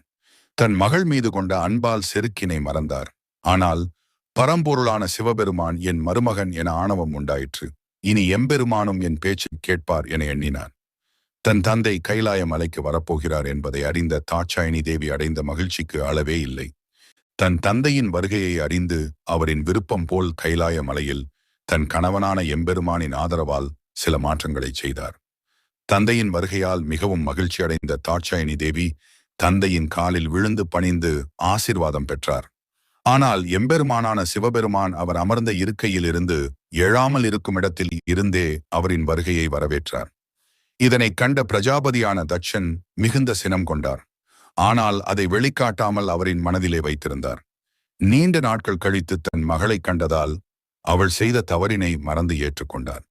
பின் தன் மருமகனான எம்பெருமானிடம் தனக்கு ஒரு உபாயம் செய்ய வேண்டி பிரஜாபதியான தட்சன் சிவனிடம் நின்றார். என்ன வேண்டும் என்று சொல்லுங்கள் என எம்பெருமான் வினவினார். அதற்கு பிரஜாபதியான தட்சன், என் மகளின் பிரிவை என்னால் தாங்கிக் கொள்ள இயலவில்லை. எனவே என் மகளும் என் மருமகனான நீங்களும் என் இல்லத்திலே தங்க வேண்டும் என வேண்டினார். இதை கேட்டதும் அவருடன் வந்தவர்கள் அதிர்ச்சி அடைந்தனர். உலகிற்கு பரம்பொருளான சிவனை தன் இல்ல மருமகனாக அழைத்தது நன்றென்று என அங்கு தட்சனுடன் வந்த அனைவரும் எண்ணினார்கள். தன் தந்தை தன் மருமகனிடம் இவ்விதம் கேட்டதை பார்த்து தாட்சாயினி தேவி அதிர்ந்தார். மேலும் தன் கணவர் இவருக்கு எவ்விதம் பதில் உரைப்பார் என்றும் அந்த பதிலால் தான் சினம் கொள்ளாமல் அமைதி காக்க வேண்டும் எனவும் தாட்சாயினி தேவி எண்ணினாள். பிரஜாபதியான தட்சன் கேட்டதில் எவ்விதமான சினமும் இன்றி அமைதியுடன், பிரஜாபதியே, தாங்கள் வேண்டிய கேள்விக்கான பதிலை என் மனைவியான தாட்சாயினி தேவி கூறுவார் என்று சிவபெருமான் கூறினார். இனி தன் மனைவி எடுக்கும் அனைத்து முடிவுகளுக்கும் நான் மனப்பூர்வமாகச் சம்மதிப்பேன் என்று கூறினார். தாட்சாயினி தேவியின் பதில். சிவனின் இந்த பதிலை சற்றும் எதிர்பாராத தாட்சாயினி தேவி மீண்டும் அதிர்ச்சியில் உறைந்தார். சிவன் உரைத்த வாக்குறுதி நினைவுக்கு வர என்ன சொல்வது என்று புரியாமல் நின்றார். ஏனெனில் ஒரு புறம் தன்னை ஈன்றெடுத்த தந்தை, மறுமுனையில் தன்னை கரம் பிடித்த கணவன். தாம் சொல்லும் முடிவால் யாராவது ஒருவரின் மனம் கண்டிப்பாக புண்படும் என்பதை அறிந்த தாட்சாயினி தன் முடிவை சொல்ல ஆயத்தமானார். பிரஜாபதியான தட்சன், தன் மருமகனான சிவன், தன் மனைவியான தாட்சாயினி தேவியின் முடிவுக்கு உட்பட்டு நடப்பேன் என்று கூறியதில் மகிழ்ந்தார். ஏனெனில் தான் பெற்ற மகள் ஒருபோதும் தன் பேச்சை மீற மாட்டாள். எனவே எம்பெருமானான சிவபெருமானும் என்னுடைய பேச்சிற்கு கட்டுப்பட்டு நடப்பார் என மனதில் செருக்கு கொண்டார். ஆனால் அங்கு நிகழ்ந்ததோ வேறு. தாட்சாயினி தேவி தன்னுடைய கணவர் கைலாய மலையிலேதான் இருப்பார் என்று திடமாக கூறினான். இதை சற்றும் எதிர்பாராத பிரஜாபதியான தட்சன் திகைப்புற்று நின்றார். தன்னுடைய மகளை சமாதானம் செய்ய முயன்றும் பலனன்றி போனது. நாம் நினைத்த எண்ணம் அரங்கேறவில்லையே என்னும் ஆதங்கத்துடனும் வருத்தத்துடனும் தன் மகளிடமிருந்து பிரியாவிடை பெற்றுச் சென்றார். இந்நிலையில் பிரம்மதேவர் அனைத்து தேவ தேவியர்களையும் அழைத்து ஒரு வேள்வி நடத்த ஏற்பாடு செய்தார். அந்த வேள்விக்கு சிவபெருமான் மற்றும் திருமாலும் அழைக்கப்பட்டனர். பிரம்மதேவரின் மகனான பிரஜாபதியும் கலந்து கொள்ள அழைப்புகள் விடுக்கப்பட்டன. இந்த செய்தியை தன் ஒற்றர்கள் மூலம் தாரகாசுரன் அறிந்தார். இன்றுதான் எதிர்பார்த்த தருணம் வந்துவிட்டது என்று கூறி மகிழ்ந்தார். பின் தன் படையில் உள்ள வீரர்களில் எளிதில் ஒருவரின் உருவத்தை போர்வையை மாறக்கூடியவர்களை அனுப்பி சிவபெருமானையும் தாட்சாயினி தேவியையும் தனித்தனியே பிரித்து தகுந்த நேரத்தில் தனிமையில் இருக்கும் தாட்சாயினி தேவியை கொல்ல ஆணை பிறப்பித்தார். கைலாய மலையிலிருந்து சிவனும் தாட்சாயினி தேவியும் வெளிவரும் தருணத்திற்கு அசுரர்கள் காத்திருந்தனர். அவர்கள் எதிர்பார்த்த தருணமும் வந்தது. சிவனும் தாட்சாயினி தேவியும் தனிமையாக வனத்தில் இருந்த நேரத்தில் சிவனுக்கு பிடித்தவரான நந்தி வலியுடன் இருப்பது போன்ற குரல் தூரத்தில் கேட்டது. இதை கேட்டதும் தாட்சாயினி தேவி தன் கணவரான சிவபெருமானிடம் நந்திக்கு ஏற்பட்டுள்ள துயரத்தை போக்குமாறு கூறினார். ஆனால் சிவபெருமான், நந்திக்கு ஒன்றும் ஆகாது தேவி என ஆறுதல் கூறினார். மீண்டும் மீண்டும் அந்த வலியுடன் வந்த குரலை கேட்டு தேவி பயந்து நந்திக்கு ஏதோ ஆபத்து என எண்ணி சிவபெருமானை அனுப்பினார். சிவபெருமான் போல் உருவம் தரிக்கும் அசுரன். இங்கு நடக்கப் போவதை உணர்ந்த சிவபெருமானும் தேவியின் கூற்றுக்கு இணங்கி அவரும் நந்தியின் குரல் வந்த திசையை நோக்கிச் சென்றார். சிவபெருமான் மறைந்த அந்த நொடியில் சிவபெருமான் போல் உருவம் தரித்து அங்கு அசுரன் உதயமானான். சிவபெருமானை கண்டபோது, எம்பெருமானே, நந்திக்கு என்ன ஆயிற்று என்று வினவி அசுரனின் அருகில் சென்றார். தாட்சாயினி தேவி அசுரனின் அருகில் செல்லும் போது சிவபெருமான் உதயமானார். ஒரே இடத்தில் இரண்டு சிவபெருமானை கண்ட தாட்சாயினி தேவி திகைப்புடன் காணப்பட்டார். இரண்டு சிவபெருமானில் சிவபெருமான் உருவம் எடுத்த அசுரன், தேவியே, யாம்மே உண்மையான சிவபெருமான் என்று கூற தேவி அசுரனின் அருகில் செல்ல பரம்பொருளான சிவபெருமான், தேவி, நான் யார் என்று நீர் அறியவில்லையா எனக் கூறினார். இருவரின் பேச்சுக்களால் குழம்பிய தாட்சாயினி தேவி, யார் என் கணவர் என்று நானே அறிகிறேன் என்று கூறி வலது புறமாக இருக்கும் மாயத் தோற்றத்தில் உதயமான சிவபெருமானாக இருக்கும் அசுரனின் அருகில் சென்றார். சிவபெருமானின் கண்களை மட்டும் தான் கண்டார். அந்த கண்ணில் வெறியும் கோபமும் இருந்ததை உணர்ந்த தாட்சாயினி தேவி இடதுபுறமாக இருக்கும் சிவபெருமானை நோக்கி நகர்ந்தார். இடதுபுறத்தில் இருந்த சிவபெருமானின் கண்களை கண்டார். அதில் அன்பும் உயிர்கள் மீது உள்ள கருணையும் மட்டுமே தென்பட்டன. இவரே என் கணவர் என அணைத்துக் கொண்டார் தாட்சாயினி தேவி. அசுரனின் சுயரூபம். வலதுபுறத்தில் இருந்த போலியாக உருவம் கொண்ட சிவபெருமான் வடிவத்தில் இருந்த அசுரன் தன் சுய உருவத்தை எடுத்தான். தேவியே, உன்னை கொல்லவே யான் இங்கு அனுப்பப்பட்டவன். இம்முறை எவ்வித பிழையுமின்றி நான் உன்னை கொன்றே தீருவேன் என்று கூறினான். தன் முன்னிற்பது யார் என்று அறிந்தும் அவ்விதம் கூறியதைக் கண்டு எவ்வித சினமும் இன்றி அமைதியுடன் எல்லாம் உணர்ந்தவரான சிவபெருமான் நின்றார். அணையும் விளக்கு எப்போதும் பிரகாசமாக எரியும் என்பதை உணர்ந்தவர் அவர். இந்த அசுரன் முன்பு செய்த தவறை இழைக்காமல் இம்முறை தோல்வியின்றி வெற்றி பெற வேண்டும் என்று தேவியின் அருகில் செல்ல முயன்றான். தேவி நிற்பது சிவபெருமானின் அருகில். அதனால் அவனது முயற்சிகள் அனைத்தும் தோல்வியடைந்தது. இருப்பினும் முயற்சியை கைவிடாமல் சிவனிடமிருந்து தேவியை பிரிக்க முயற்சி செய்தான். ஆனால் அவன் எடுத்த அனைத்து முயற்சிகளிலும் தோல்வியடைந்தான். சினம் கொண்ட சிவன், இறுதியில் அசுரனின் செயல்பாடுகளால் சினம் அதிகரித்த சிவன் சூலாயுதத்தை வாளாக மாற்றி அவ்வாளை கொண்டு அசுரனின் தலையை வெட்டினார். கருணை ரூபமாக இருந்த சிவனை கோபரூபத்தில் கண்ட தாட்சாயணி தேவி திகைப்புற்று நின்றார். சினம் தணிந்த சிவபெருமான் அந்த அசுரனால் ஏற்பட்ட உதிரக்கரை நீக்கி மீண்டும் தன்னுடைய பழைய உருவமான கருணை உருவிற்கு மாறினார். அரக்கனால் ஏற்பட்ட இடர்பாடுகளை களைந்து இருவரும் வனத்தில் உலாவிக் கொண்டு இருந்தனர். இருவருக்கும் இடையே உள்ள உறவானது உறுதியாக ஆரம்பித்தது. இருவரும் தங்களுக்குள் மனம் விட்டு பேசி இருவருக்கும் இடையே உள்ள அன்பை மென்மேலும் அதிகப்படுத்தினர். இவ்வேளையில் பிரம்மதேவர் தேவர்களின் நலன்களை கருத்தில் கொண்டு ஒரு மாபெரும் வேள்வி நடத்த ஏற்பாடு செய்தார். அந்த வேள்வியில் பரம்பொருளான சிவனும் தாட்சாயணி தேவியும் அரியும் லட்சுமியும் கலந்து கொள்ள அழைப்புகள் விடுக்கப்பட்டன. தேவலோகத்தில் உள்ள அனைத்து தேவர்களும் கலந்து கொள்ளும் வகையிலும் ரிஷிகளும் உடனிருந்து வேள்விகளை நடத்தும் பொறுப்பில் இருந்தனர். மும்மூர்த்திகளும் வேள்வியில் கலந்து கொள்ளுதல். கருணை கடவுளான சிவபெருமான் தனது மனைவியான தாட்சாயினி தேவியுடன் அந்த வேள்வி நடக்கும் இடத்திற்கு சென்றார். இதே போன்று காக்கும் கடவுளான விஷ்ணுவும் தம் மனைவியான லட்சுமி தேவியுடன் கலந்து கொண்டார். மும்மூர்த்திகளான சிவன், விஷ்ணு மற்றும் பிரம்மா மூவரும் தங்கள் இல்லத்தாள்களான தாட்சாயினி, லட்சுமி மற்றும் சரஸ்வதி தேவி ஆகியோருடன் அங்கு கூடியிருந்த அனைத்து தேவர்களுக்கும் ரிஷிகளுக்கும் காட்சியளித்தனர். மும்மூர்த்திகளையும் அவர்களின் மனைவிகளுடன் காண தங்களின் இரு கண்கள் போதாது என்றும் தேவர்களாகிய நாங்கள் தோன்றியதற்கான முழு பலன்களையும் கண்டதாக அங்கு கூடியிருந்தவர்கள் எண்ணினார்கள். ஆனால் இந்த பிரபஞ்சமே கண்கூடு காண வேண்டிய இந்த அற்புதமான காட்சியை ஒரு அற்புதமான வினைக்காக யாவருக்கும் கிடைக்காமல் போகக்கூடிய சூழ்நிலை உண்டாகும் என்பது அங்கு கூடியிருந்த யாவரும் அறிந்ததே. பிரஜாபதி தட்சனின் வருகை. இவர்களைத் தொடர்ந்து பிரஜாபதியான தட்சனும் அவரது மனைவியான பிரசுதியுடன் வருகை தந்தனர். இவர்களின் வருகையை அறிந்து அனைத்து தேவர்களும் எழுந்து நின்று இவர்களுக்கு உரிய மரியாதையை செலுத்தினார்கள். தாட்சாயணி தேவி தன் அம்மாவை கண்டதும் அவருடன் உரையாட சிவனை தனித்து தன் அம்மாவை காணச் சென்றார்கள். பின் பிரஜாபதியான தட்சன் தான் எந்நேரமும் வணங்கும் திருமாலை பணிவுடன் வணங்கினார். ஆனால் தம் மருமகனான எம்பெருமான் தன்னுடைய வருகையை அறிந்தும் எழாமல் இருப்பதைக் கண்ட தட்சன் சினம் கொண்டதோடு அவருடன் பேச முயற்சி செய்கையில் அவருக்கு ஆசீர்வாதம் அளிக்கும் நிலையில் சிவபெருமான் நின்றதோடு அவருக்கு ஆசியும் அருளினார். இதைக் கண்டு முக்காலம் உணர்ந்த நாரதர், பிரஜாபதியான தட்சனே, உங்களை உங்கள் மருமகன் ஆசிர்வதிப்பதா என்று கூறியதும் மட்டுமல்லாமல், உங்களின் பெருமைகளை சிவபெருமான் அறியவில்லையோ என்று கூறினார். இந்நிலையில் தான் அனுப்பிய வீரன் மடிந்த செய்தியை அறிந்த தாரகாசுரன் இனி என்ன செய்வது என்று குழம்பி நின்றான். மேலும் இவர்களின் அன்பு மிகுதியால் தன்னை கொல்லக்கூடிய சக்தியுடைய பிள்ளை பிறந்து விடுவானோ என்று எண்ணத் தொடங்கினான்.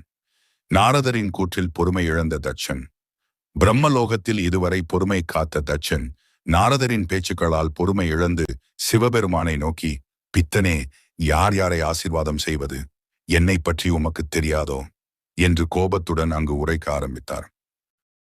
நான் என்ன பாலகன் என்று நினைத்தாயோ பித்தனே? நான் யார் தெரியுமா என்று நீர் அறிவீரோ? நான் தான் இந்த சிருஷ்டியில் உதித்த அனைத்து பிரஜைகளின் அதிபதி பிரஜாபதி என்று கூறினார். என்னை நீர் ஆசீர்வாதம் செய்வதா என்றும் இந்த உலகில் ஆசிகள் கூற சில நெறிமுறைகளை வகுத்தவன் நான் என்று இருமாப்புடன் கூறினார் தட்சன். இவரின் வாதத்தின் சத்தத்தால் தன் தாயிடம் உரையாடிக் கொண்டிருந்த தாட்சாயணி தேவி என்னவென்று புரியாமல் தன் பதியான சிவபெருமானின் அருகில் வந்தார். மேலும் அங்கு கூடியிருந்தவர்களுக்கு தட்சனின் பேச்சுக்களால் இங்கு என்ன அனர்த்தம் உண்டாகுமோ என ஐயம் கொண்டனர்.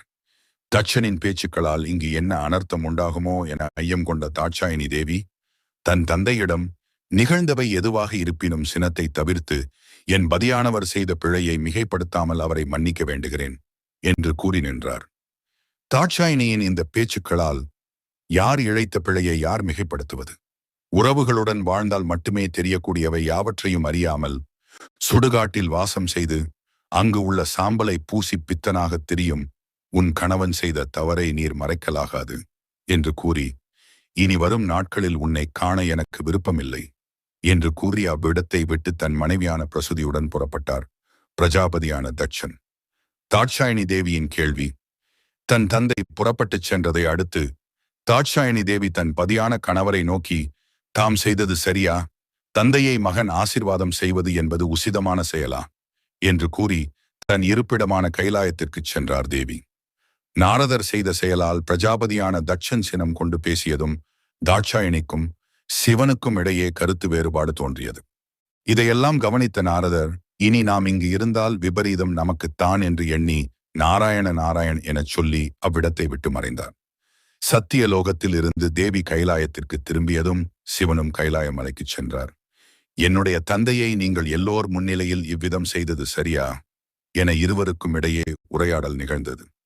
அப்போது சிவபெருமான், என்னில் பாதியாக விளங்கும் ஆதிசக்தி நீர் இவ்விதம் பேசுவது சரிதானா? இந்த பிரபஞ்ச உயிர்களை உருவாக்கி அவர்களை காத்தும் அழித்தும் செய்பவனான பரம்பொருளாகிய நான் உருவாக்கிய சிருஷ்டியில் உள்ள பிரஜையை வணங்குவது என்பது அவருக்கு பாவம் உண்டாகும் என்பதை அறிந்தே அவரை ஆசிர்வதித்தேன் என்று சிவபெருமான் கூறினார். சிவபெருமான் கூறிய கூற்றில் உள்ள பொருளை உணராத தாட்சாயினி தேவி, நீங்கள் வணங்குவதால் எப்படி தன் தந்தைக்கு பாவம் நேரிடும் என்று கேட்டார். ஏனெனில் ஆதிசக்தியாக இருந்தாலும் மானிட பிறவி எடுத்து சிவனை அடைந்ததால் மானிட கர்மாக்களும் செயல்படத் தொடங்குகின்றன. சிவனை அவமானப்படுத்தும் நோக்கம் கொண்ட பிரஜாபதியான தட்சன் சத்தியலோகத்தில் சிவபெருமான் செய்த செயலால் மிகவும் சினம் கொண்டார். பிரஜாபதியான என்னை சிவன் ஆசிர்வதிப்பதா? அதுவும் எல்லோர் முன்னிலையில் செய்தது உசிதமன்று. இதை இப்படியே விட்டால் மென்மேலும் தம்மை சிவன் அவமானப்படுத்துவான். அவனை அவமானம் செய்யும் விதமாக ஏதாவது ஒன்றை செய்து அவனை வணங்க விடாமல் செய்ய வேண்டும் என்று எண்ணினார். இந்த சமயத்தில் தாரகாசுரன் சிவபெருமானையும் தாட்சாயினி தேவியையும் பிரிக்க முடியாமல் என்ன செய்வது என்று புரியாமல் குழப்பத்தில் இருந்தான். தாட்சாயினி தேவியை கொல்வதற்காக அனுப்பப்பட்ட வீரர்கள் அனைவரும் மடிந்து விட்டார்கள். இவ்விதம் நாம் செய்து கொண்டிருந்தால் நம்மிடம் உள்ள பல வீரர்களை நாம் இழக்க நேரிடும் என்று யோசித்தான். தம் குலத்தின் குருவாகிய சுக்ராச்சாரியாரும் சஞ்சீவினி மந்திரத்தை பெறத்தவம் மேற்கொள்ளச் சென்றுள்ளார். தாட்சாயினி தேவியை கொல்வதற்கு ஏதேனும் உபாயம் கிடைக்கும் என எதிர்பார்த்து எனக்கு இதுவரை எந்தவித செய்தியும் வரவில்லையே, இனி நான் என்ன செய்வேன் என்று குழம்பி நின்றான் அசுரகுல வேந்தனான தாரகாசுரன். இந்திரதேவனின் செய்கை. தேவலோகத்தில் இருக்கும் இந்திரதேவன் தேவலோக கன்னிகளுடன் உரையாடிக் கொண்டும் அவர்களின் அபிநயங்களைக் கண்டும் தனது நேரத்தை செலவு செய்து கொண்டிருந்தான். இந்திரதேவன் தேவலோக ஒற்றர்கள் மூலம் வந்த செய்தியை கூட செவி கொடுத்து கேட்க முடியாமல் சுகபோகங்களில் மூழ்கியிருந்தார். சிவபெருமான் பிரஜாபதியான தட்சனை விட அதிக சக்தியை பெற்று வயதில் மூத்தவரான நான் அவர் பாதங்களில் விழுந்து ஆசீர்வாதம் பெற்றால் அவருக்கு தானே பாவம் உண்டாகும். அதை தவிர்க்கவே நான் அவரை ஆசீர்வதித்தேன் என்று தாட்சாயினி தேவியிடம் கூறினார். கூற்றில் இருந்த பொருளை உணர்ந்த தாட்சாயினி தேவி தாம் இழைத்த பிழையை மன்னிக்க வேண்டும் என்று சிவபெருமானிடம் வேண்டினார். தேவியே, நீ என்னுள் பாதியாவாள். நீ இழைத்த பிழைக்கு நீ மட்டும் காரணமின்றி நானும் அதற்கு காரணமாவேன் என்று கூறினார். சிவபெருமான் தன் மீது கொண்டுள்ள அன்பைக் கண்டு மனம் மகிழ்ந்த தாட்சாயினி தேவி சிவபெருமானை அணைத்துக் கொண்டார். ஆனால் அந்த அரவணைப்பில் தேவி மட்டுமே மகிழ்ச்சியாக இருந்தாள். சிவபெருமான் ஏதோ சங்கடத்தில் இருப்பது போல் காட்சியளித்தார். பிரஜாபதி தட்சனின் யாகம். பிரஜாபதியான தட்சன் சிவபெருமானை அவமானப்படுத்தும் விதமாக ஒரு மிகப்பெரிய யாகத்தை வளர்த்து அதில் சிவபெருமானை தவிர ஏனைய தேவர்கள் யாவரையும் அழைத்து சிவபெருமானை அவமானப்படுத்த வேண்டும் என்று எண்ணினார். பிரஜாபதியான தட்சன் காசியப்ப ரிஷியை அழைத்து தன்னுடைய முடிவை சொல்லி அதற்கான ஏற்பாடுகளை செய்ய ஆணை பிறப்பித்தார். ஆனால் காசியப்ப ரிஷி சிவபெருமானை தவிர்த்து மற்ற தேவர்களை அழைத்து வேள்வி நடத்தினால் ஏதாவது அனர்த்தம் உண்டாகுமோ என பயந்தார். இதை பிரஜாபதியிடம் தெரிவித்தும் எவ்விதமான பயனும் இல்லை. பிரஜாபதி தன்னுடைய முடிவில் தீர்க்கமாக இருந்தார். எவ்வித மாற்றத்தையும் செய்ய முடியாமல் பிரஜாபதி சொன்ன ஆணையை ஏற்றுச் செயல்படுத்தினார். பிரஜாபதியான தட்சன் நடத்தும் வேள்வியில் கலந்து கொள்ள வானுலகத்தில் உள்ள அனைத்து தேவர்களுக்கும் அழைப்புகள் விடுக்கப்பட்டன. தட்சனின் அழைப்பை ஏற்று தேவர்கள் வேள்வி நடக்கும் இடத்திற்கு திரளாகச் சென்றனர். இதையெல்லாம் அறியாத தாட்சாயினி தேவி, ஏன் தேவர்கள் பெரும் திரளாகச் சென்று கொண்டுள்ளனர் என நந்தியிடம் வினவினார். நந்தி தேவரின் பதில்கள். அதற்கு நந்தி தேவர், தங்களின் தந்தையான பிரஜாபதியான தட்சன் ஒரு மாபெரும் வேள்வியை நிகழ்த்த உள்ளார். அதன் பொருட்டு கலந்து கொள்ளும் வகையில் தேவர்கள் அங்கு சென்று கொண்டிருக்கின்றனர் என்று கூறினார். இதை அறிந்த தாட்சாயினி தேவி, தன் தந்தை எனக்கும் அவரின் மருமகனான சிவபெருமானுக்கும் எவ்வித அழைப்பும் விடுக்காமல் வேள்வி நடத்துவது சிறப்பல்ல என்று கூறி தன் தந்தையிடம் இதை பற்றி கேட்க வேண்டும் என எண்ணி தன் தந்தையை காண வேண்டி தன் பதியான சிவபெருமானிடம் சென்று தன் தந்தையை கண்டு வருவதாக கூறினார். ஆனால் சிவபெருமான், உன் தந்தையான பிரஜாபதியை காணச் செல்ல வேண்டாம், இதை இவ்வாறு விட்டுவிடுவதே நன்று என கூறினார். இதற்கான காரணத்தை அறியாமல் இருப்பதே நன்று என கூறி தேவியை சமாதானப்படுத்த முயன்றார். ஆனால் தேவியோ அதை ஏற்க மறுக்காமல் தன் தந்தையை கண்டு வருகிறேன் என்று கூறி கைலாய மலையில் இருந்து கிளம்பினார். தந்தையின் பிழையை சுட்டிக்காட்ட புறப்படும் தேவி சிவபெருமான் கூறிய கருத்துக்களை ஏற்றுக்கொண்டாலும் தன் தந்தை தவறான பாதையில் செல்வதைக் கண்டு அமைதியாக இருப்பதென்பது முறையன்று. நான் அவர் வளர்க்கும் வேள்வியில் கலந்து கொள்ளவில்லை, மாறாக அவரின் தவறினை சுட்டிக்காட்டவே செல்கிறேன் என்று தாட்சாயணி தேவி கூறினார். அதற்கு, தேவியே, நீர் எவ்விதம் உரைத்தாலும் உன் தந்தையான பிரஜாபதி உன்னை ஏற்க மாட்டார் என்றும் தேவையில்லாமல் அங்கு சென்று அவமானப்படாதே என்றும் கூறினார். அதை ஏற்காமல் தன் தந்தையின் பிழையை சுட்டிக்காட்ட வேண்டும் என பிடிவாதம் கொண்டார். நிகழ்பவை எதுவாக இருப்பினும் அதை அவரவர் விதிப்படி நடந்தாக வேண்டும் என்பதை அறிந்த சிவபெருமான், சென்று வா என வெறுப்புடன் கூறினார். தாட்சாயணியை தவிர்க்கும் தட்சன். கைலாய மலையில் இருந்து தாட்சாயணி தேவி தன் தந்தையை காணச் சென்றார். ஆனால் தன்னுடைய மற்ற மகள்களை அன்புடன் வரவேற்ற தட்சன் தாட்சாயணி தேவியை மட்டும் கண்டும் காணாமலும் வேள்வி நடக்கும் இடத்திற்குச் சென்றார். தந்தையே, தந்தையே எனக் கூறி தந்தையை பின்தொடர்ந்து வேள்வி நடக்கும் இடத்திற்கு தாட்சாயணி தேவி சென்றார். வேள்வியின் நுழைவாயிலில் நுழைந்ததும் பிரஜாபதியான தட்சன் தன் அன்பு மகளான தாட்சாயணி தேவியை மென்மேலும் மனம் வருந்தக்கூடிய பலவிதமான சொற்களால் பலரின் முன்னிலையில் அவரை அவமானப்படுத்தும் விதமாக பேசினார். அதுவரை பொறுமை காத்தார் தாட்சாயணி தேவி. பல அவமானங்கள் நடந்தாலும் சிவனை அழைக்காமல் இவ்வாறு வேள்வி நடத்துவது என்பது உசிதம் அல்ல என்று கூறியும் அவர் அதை ஏற்காமல் மிகுந்த சினத்துடன் பேசி அவ்விடத்திலிருந்து தட்சன் விலகினார். இனியும் தன் தந்தையிடம் எடுத்துக் கூறி சிவபெருமானை அழைக்கச் சொல்லலாம் என எண்ணிய எண்ணம் ஈடேறுவது என்பது கடினம் என்று உணர்ந்த தாட்சாயணி தேவி தன் பதியிடம் செல்ல முற்பட்டார். நெருப்பில் இறங்கி உயிர் நீக்கும் தாட்சாயணி தேவி தன் பதியிடம் செல்ல முற்பட்ட போது பிரஜாபதியான தட்சன் தன் மருமகனாகிய எம்பெருமானை அவமானப்படுத்தும் விதமாக பேச ஆரம்பித்தார். அதுவரை பொறுமை காத்த தாட்சாயணியால் இனியும் பொறுமை காத்தல் என்பது அவசியமற்றது என்று உணர்ந்தார். பொறுமை இழந்த தாட்சாயணி தேவி, அட மூடனே, சிவனை பற்றி அறியாமல் இவ்விதம் பேசிய உமக்கு அதற்கான தண்டனை கிடைக்கும் என்றும் இனியும் முன்னால் உருவான இந்த உடல் எனக்கு தேவையில்லை என்றும் கூறினார். மேலும், எதை நினைத்து எதற்காக இந்த யாகத்தை நீர் வளர்த்தாயோ அதன் பலன்கள் அனைத்தும் பயனற்று போகட்டும் என்று சபித்தார். பின் தன் கணவனின் வார்த்தைக்கு மதிப்பு கொடுக்காமல் இவ்விடம் நான் வந்தமைக்கு எனக்கு நேர்ந்தவை சரியே என்று எண்ணி தன்னை மன்னிக்குமாறு தன் பதியான கணவரிடம் மனதார வேண்டி தன் இன்னுயிரை தட்சன் வளர்த்த யாகத்தில் உள்ள நெருப்பில் இறங்கி உயிர் நீத்தார் தாட்சாயணி தேவி. சிவனின் ருத்ர தாண்டவம். தாட்சாயணி தேவி உயிரிழந்ததை தன் ஞான பார்வையால் அறிந்த சிவபெருமான் செய்வது அறியாது நின்றார். தனது அன்பிற்கு உரியவரும் தன்னில் பாதியுமான சதி தேவியின் இறப்பு அமைதியான சிவபெருமானை ருத்ரம் கொள்ள வைத்தது. அந்த ருத்ரத்தில் சிவன் ருத்ர தாண்டவம் ஆடிக்கொண்டிருந்தார். அவரது ருத்ர தாண்டவத்தில் இந்த பிரபஞ்சமே நிலை கொள்ளாமல் அழிந்து விடுமோ என்னும் நிலை உருவாயிற்று. சிவனின் ருத்ரத்தில் இருந்து வீரபத்திரர் தோற்றுவிக்கிறார். வீரபத்திரரின் வருகை. சிவபெருமான் வீரபத்திரரிடம் அந்த வேள்வியில் கலந்து கொண்ட அனைவரையும் கொல்ல உத்தரவு பிறப்பித்தார். சிவனிடமிருந்து உத்தரவு கிடைத்த மாத்திரத்தில் இருந்து வேள்வி நடந்த இடத்தினை நோக்கிச் செல்கிறார் வீரபத்திரன். வீரபத்திரர் வருகையை அறிந்த காசியப்ப முனிவர் பிரஜாபதியான தட்சனிடம் சிவனின் கோப வடிவமான வீரபத்திரர் இங்கு வந்து கொண்டு இருப்பதை தெரிவிக்கிறார். ஆனால் பிரஜாபதியான தட்சன் அதை பொருட்படுத்தாமல் தன்னிடம் மாபெரும் படையே இருக்கிறது என்ற இருமாப்புடன் இருந்தார். முனிவரும் எவ்வளவு சொல்லியும் வீரபத்திரரின் பலம் அறியாமல் இருந்தார். தட்சன் தன் படை தளபதியை அழைத்து, படையை தயார் நிலையில் வைத்துக் கொள்ளுங்கள், வந்து கொண்டிருக்கும் வீரபத்திரரை கொல்ல வேண்டும் என்று ஆணை பிறப்பித்தார். இப்படையுடன் காசியப்ப ரிஷியையும் உடன் செல்லுமாறு உரைத்தார். பிரஜாபதியின் மாபெரும் படை சினத்துடன் கொள்வதற்காக ஆணையுடன் வந்து கொண்டிருந்த வீரபத்திரர் முன்னிலையில் எதுவும் செய்ய முடியாமல் தோல்வியுற்றன. வீரபத்திரரின் பலம். வீரபத்திரர் படையில் இருந்த ஒருவரையும் விடாமல் அனைவரையும் கொன்றார். இவரின் வேகத்திற்கு ஈடு கொடுக்க முடியாமல் அனைவரும் மடிந்தனர். வீரபத்திரர் வலிமையை உணர்ந்த தட்சன், இனி யாரையும் நம்பி பயனில்லை, நானே சென்று அவனை தடுத்து அவ்விடத்திலே அவனை கொன்று விடுவதாகச் சென்றார். போர்க்களத்திற்கு வந்த தட்சன் தன்னுடைய சக்திகள் அனைத்தையும் பிரயோகப்படுத்தி வீரபத்திரரை கொல்ல அனுப்பினார்.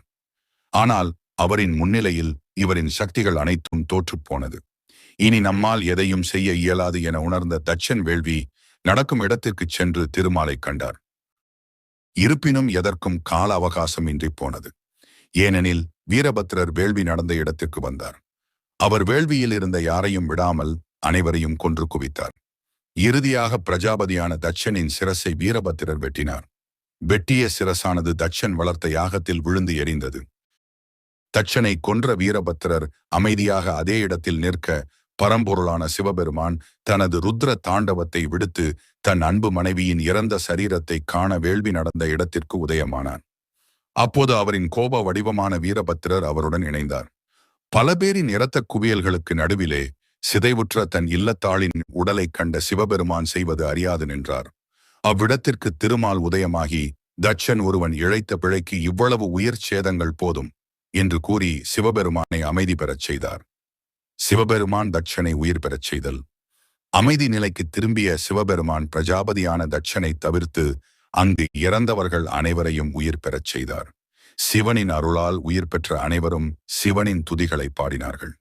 தட்சனின் மனைவியான பிரசுதி சிவபெருமானிடம் தன்னுடைய கணவரான தட்சனை உயிர் பெறச் செய்து அருளுமாறு வேண்டி நின்றார். அவரின் வேண்டுதலை ஏற்றுக்கொண்ட கருணை கடலான சிவபெருமான் தன் அருகில் பலியிடுவதற்காக வைக்கப்பட்ட ஆட்டின் தலையை வெட்டி தட்சனின் உடலோடு இணைத்து அவருக்கு உயிர் அளித்தார்.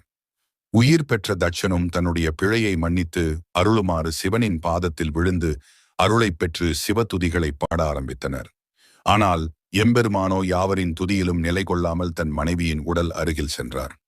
இறுதியில் தன் மனைவியான தாட்சாயினியின் உடலை ஏந்திய அந்த கணத்தில் சிவபெருமான் எழுப்பிய சத்தத்தில் இந்த அண்ட பிரபஞ்சங்களே ஸ்தம்பித்துப் போயின.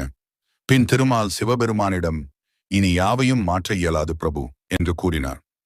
சதியின் உடலை தகர்க்கும் சக்கராயுதம். திருமாலின் கூற்றில் இருந்த உண்மையை அறிந்த சிவபெருமான் தாட்சாயினியின் உடலை ஏந்தியவாறு அனைத்து லோகங்களுக்கும் அலைந்தார். சதியின் உடலானது இவர் கையில் இருக்கும் வரை இவரால் எதையும் செய்ய முடியாது என்று உணர்ந்த திருமால் தனது சக்கராயுதத்தால் சதியின் உடலை தகர்க்கின்றார். சக்கராயுதத்தால் தளர்ந்த உடற்கூறுகள் இந்த பிரபஞ்சத்தின் பல்வேறு இடங்களில் விழுகின்றன. சதியின் உடற்கூறுகளை கைப்பற்ற எம்பெருமானும் அவ்விடங்களை நோக்கி பயணிக்க ஆரம்பிக்கின்றார். ஒரு பித்தனை போல் சதியின் நினைவுகளோடு அவர்களின் உடற்கூறுகளை கண்டறிந்து அதை பாதுகாக்கும் பொருட்டு இந்த பூலோகத்தில் அலைகிறார். சதியின் உடற்கூறுகளை ஒவ்வொன்றாக கண்டறிந்து அதை காக்கும் பொருட்டு சக்தி பீடங்களாக மாற்றி ஒவ்வொரு சக்தி பீடங்களுக்கும் காவலாளியாக ஒரு பைரவரை சிவபெருமான் தோற்றுவிக்கிறார். இவ்வாறு தாட்சாயினி தேவியின் உடற்கூறுகள் 51 இடங்களில் விழுந்துள்ளன. அந்த 51 இடங்களும் சக்தி பீடங்களாகவும் மக்கள் வணங்கும் திருத்தலங்களாகவும் உள்ளன. சிவபெருமானால் உருவாக்கப்பட்ட பைரவர்களால் இன்று வரை காக்கப்பட்டு வரும் சக்தி பீடங்கள் பின்வருமாறு: காஞ்சிபுரம் தமிழ்நாடு, மதுரை தமிழ்நாடு, கன்னியாகுமரி தமிழ்நாடு, கோடி தீர்த்தம் ஆந்திரா, ஸ்ரீசைலம் ஆந்திரா, திருச்சானூர் ஆந்திரா, வாராங்கல் ஆந்திரா, மைசூர் கர்நாடகம், வனகுண்டி கர்நாடகம், ஜகநாதபுரி ஒடிசா, கோலாப்பூர் மகாராஷ்டிரா, நாசிக் மகாராஷ்டிரா, துளஜாப்பூர் மகாராஷ்டிரா, மாஹூர்தட் மகாராஷ்டிரா, அம்பாஜி குஜராத், பாவாகட் குஜராத், புரோடா குஜராத், உஜ்ஜயினி மத்திய பிரதேசம், விந்திய மலை மத்திய பிரதேசம், காளிகட் மேற்கு வங்காளம், நலஹத்தி மேற்கு வங்காளம், பிரம்மகிராம் மேற்கு வங்காளம், புஷ்கர் ராஜஸ்தான், பிராட் ராஜஸ்தான், காசி பாய்ஞ் உத்திரப்பிரதேசம், சித்திரகூட் உத்திரப்பிரதேசம், 27வது நைமிசாரண்யம் உத்திரப்பிரதேசம், 28 அலகாபாத் உத்திரப்பிரதேசம், 29வது மதுரா உத்திரப்பிரதேசம், 30 கனக்பூர் பீகார், 31 பாலி பீகார், 32 சாச்சாரம் பீகார், 33 பாட்னா பீகார், 34வது ஷில்லாங் மேகாலயா, 35 ராதாகிருஷ்ணாபூர் திரிபுரா, 36வது குருக்ஷேத்திரம் ஹரியானா, 37வது ஜுவாலாமுகி ஹிமாசல பிரதேசம், 38 ஹிமாசலம் ஹிமாசல பிரதேசம், 39 கவுஹாத்தி அஸ்ஸாம், 40 ருல்காஃப் முகுல் கிராமம் ஜம்மு காஷ்மீர், 41 வைஷ்ணவ தேவி ஜம்மு காஷ்மீர், 42வது கந்தர்வஸ்தானம் ஜம்மு காஷ்மீர், 43வது ஷிகார்பூர் கிராமம் பங்களாதேஷ், 44வது பவானிபூர் பங்களாதேஷ், 45 சீதாகுண்ட் பங்களாதேஷ், 46வது ஜசர் டவுன் பங்களாதேஷ், 47வது ஹிங்லாஜ் பாகிஸ்தான், 48 காட்மாண்டு நேபாளம், 49வது கண்டகி நேபாளம், 50வது கைலாஸ் திபெத், 51 இலங்கை. தாட்சாயணி தேவியின் நினைவுகளோடு இந்த சிருஷ்டியில் பித்தனாகச் சுற்றித் திரிந்தார். எங்கும் எதிலும் தாட்சாயணி தேவியின் நினைவுகளே நிரம்பியிருந்தன. எம்பெருமானான சிவபெருமான் என்ன செய்வது என்று அறியாமல் இருந்தார். தாரகாசுரனின் மகிழ்ச்சி. தாட்சாயணி இறந்துவிட்ட செய்தியை அறிந்த தாரகாசுரன் அடைந்த மகிழ்ச்சிக்கு அளவே இல்லை. மேலும் சிவபெருமான் நிலை என்னவென்று தன் ஒற்றர்கள் மூலம் அறிந்த தாரகாசுரன் மிகவும் இன்புற்றான். தன்னுடைய மரணம் பற்றிய பயத்தில் இருந்து தெளிவு பெற்று புத்துணர்ச்சியுடன் இருந்தான். சிவபெருமான் கைலாய மலையில் தாட்சாயணி தேவியின் நினைவுகளுடன் இருக்கவே என்ன செய்வதென்று புரியாமல் இருந்தார். அனைத்தும் அறிந்த எம்பெருமான் தன்னுடைய தனிமையை போக்கி தன்னுடன் இருந்த இல்லத்தாள் இல்லாததால் தாம் படைத்த இந்த சிருஷ்டியை பற்றி கவலை கொள்ளாமல் இருந்தார். மேலும் கைலாய மலையில் தாட்சாயணி தேவியுடன் இருந்த நினைவுகள் மேலும் மேலும் நினைவுக்கு வர தன்னுடைய யோக நிலையை அடைய முடியாமல் இருந்தார். தாட்சாயணி தேவி இல்லாத சிவபெருமான் யோகி ஆவார். எனவேதான் என்றும் அழிவு இல்லாமல் வாழ முடியும் என்ற நம்பிக்கை தாரகாசுரனுக்கு பிறந்தது. அழிவில்லாமல் வாழ்பவனான நான் அடுத்து என்ன செய்ய வேண்டும் என்று யோசித்தான். பின்பு மூவுலகையும் கைப்பற்றி அதில் தானே அரசனாக இருக்க வேண்டும், முடிசூட்டிக் கொண்டு ஆள வேண்டும் என்று எண்ணினான். தேவர்கள் சிவபெருமானின் இந்த நிலையைக் கண்டு மனம் கொள்ளாமல் திருமாலிடம் சென்று முறையிட்டனர். காப்பவரான திருமாலும் இவை யாவும் நிகழ வேண்டும் என்பது காலத்தின் கட்டாயம், இதை யாராலும் மாற்ற இயலாது என்று உரைத்தார். மேலும் தேவர்கள் திருமாலிடம், பிரபுவே, சிவபெருமானின் புத்திரர்களால் மட்டுமே மரணம் ஏற்பட வேண்டும் என்ற வரம் பெற்ற தாரகாசுரன் இனி என்ன செய்வானோ என்று வினவினார். திருமாலோ காலம் விரைந்து பதில் உரைக்கும் என்று கூறினார். தவம் மேற்கொள்ளும் சிவபெருமான் கைலாய மலையில் ஒரு குகையினுள் சென்று எவரும் அறியா வண்ணம் கடும் தவம் செய்யச் சென்று விட்டார். அவரை தொடர்ந்து நந்திதேவரும் சிவபெருமான் தவம் செய்யும் குகையின வெளியே தவம் முடித்து வரும் எம்பெருமானின் வருகைக்காக காத்து கொண்டிருந்தார். சிவன் தவம் செய்யச் சென்றதும் அவர் இல்லை என்று தன் ஒற்றர்கள் மூலம் அறிந்த தாரகாசுரன் மூவுலகையும் கைப்பற்ற தடை ஏதும் இல்லை என்று இருமாப்புடன் தன் படைகளை அனுப்பினான்.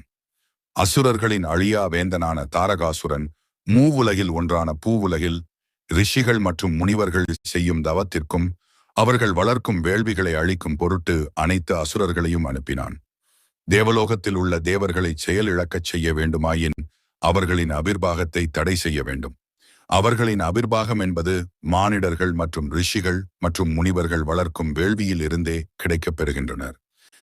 அதை அவர்களுக்கு கிடைக்காவண்ணம் செய்துவிடில் அவர்களை எளிதில் வெற்றி கொள்ள இயலும் என்பதை பொருட்டே அசுரர்கள் மானிடர்கள் நடத்தும் வேள்விகளை தடுத்தும் அழித்தும் வந்தனர். சுக்கராச்சாரியார் வரமாக சஞ்சீவினி மந்திரத்தை வேண்டுதல்.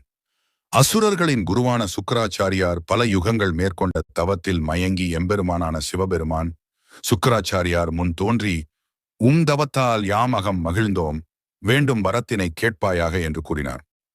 சுக்கராச்சாரியார் தாம் ஏற்கனவே முடிவு செய்து வைத்திருந்த வரமான சஞ்சீவினி மந்திரத்தை தமக்கு அருளுமாறு வேண்டி நின்றார். சஞ்சீவினி மந்திரம் மூலம் இறந்தவர்களை உயிர் பெறச் செய்ய இயலும். இம்மந்திரம் அறிந்தவர் பரம்பொருளான எம்பெருமான் மட்டுமே. சிவபெருமான் தன்னுடைய வாக்குறுதியை காக்கும் பொருட்டு சில நிபந்தனைகளின் அடிப்படையில் சஞ்சீவினி மந்திரத்தை அருளினார். இந்த அசுரர்களின் செயல்பாடுகளால் பலவிதமான இன்னல்களுக்கு மானிடர்கள் ஆளானார்கள். மானிடர்கள் வேள்வி ஏதும் செய்யாததால் தேவர்களும் பலமிழந்து வந்தனர். இவை யாவற்றையும் அறியாமல் தேவேந்திரன் தேவலோக கன்னிகளின் நடனத்தில் மயங்கியிருந்தார். தேவர்களின் குருவாகிய பிரகஸ்பதி அச்சமயம் சபைக்கு வருகை தர அவரை சரியான முறையில் வரவேற்காமல் அவரை உதாசீனப்படுத்தினார். பல முறைகளில் பொறுமையுடன் இவ்விஷயத்தை பெரிய பொருட்டாக எடுத்துக்கொள்ளாத பிரகஸ்பதி இம்முறையில் இதை பெரிதாக எடுத்துக்கொண்டு, இனி நான் இந்திர சபையை புறக்கணிக்கிறேன் என்று கூறி மறைந்தார். மும்மூர்த்திகளில் படைக்கும் தொழிலை புரியும் பிரம்மதேவர் தாரகாசுரனின் பதவி மோகத்தால் மக்கள் அடையும் துன்பங்களையும் தேவர்கள் அடையும் இன்னல்களையும் கண்டு வெகுண்டார். இந்நிகழ்வினை பற்றி காக்கும் கடவுளான திருமாலிடம் சென்று பிரம்மதேவர் முறையிட்டார். மேலும் தேவர்களும் தாரகாசுரனின் அசுரப் படைகளால் அடைந்த இன்னல்களை காக்கும் கடவுளான திருமாலிடம் முறையிட்டனர். இவை யாவற்றையும் கேட்டுக்கொண்டிருந்த திருமால், சூரியன் மறைவு இருக்கும் பட்சத்தில் சூரிய உதயம் என்பதும் இருக்கும். சிவபெருமானின் தவத்தை கலைத்து அவரை குடும்பத்தில் ஈடுபடுத்த அவரின் துணைவி இப்பூ உலகில் பிறந்துள்ளார் என்றும் காலம் வரும் வரை காத்திருங்கள் என்றும் கூறினார். தாட்சாயணியின் மறுபிறவி. அவரின் கூற்றுக்கு ஏற்ப தாட்சாயணி தேவி மீண்டும் பிறப்பெடுத்துள்ளார். இமயமலையின் அருகில் இமவானுக்கு இமயமலை மன்னர் மகளாக தாட்சாயணி தேவி பிறந்தார். இமவானுக்கும் மேனைக்கும் மகளாக பிறந்துள்ள தாட்சாயணி தேவிக்கு அவர்கள் பார்வதி என்னும் பெயரை சூட்டி வளர்த்து வந்தனர். பார்வதி தேவி சிறு வயதிலிருந்தே சிவன் பற்றிய எண்ணங்களுடன் வளர்ந்து வந்தார்.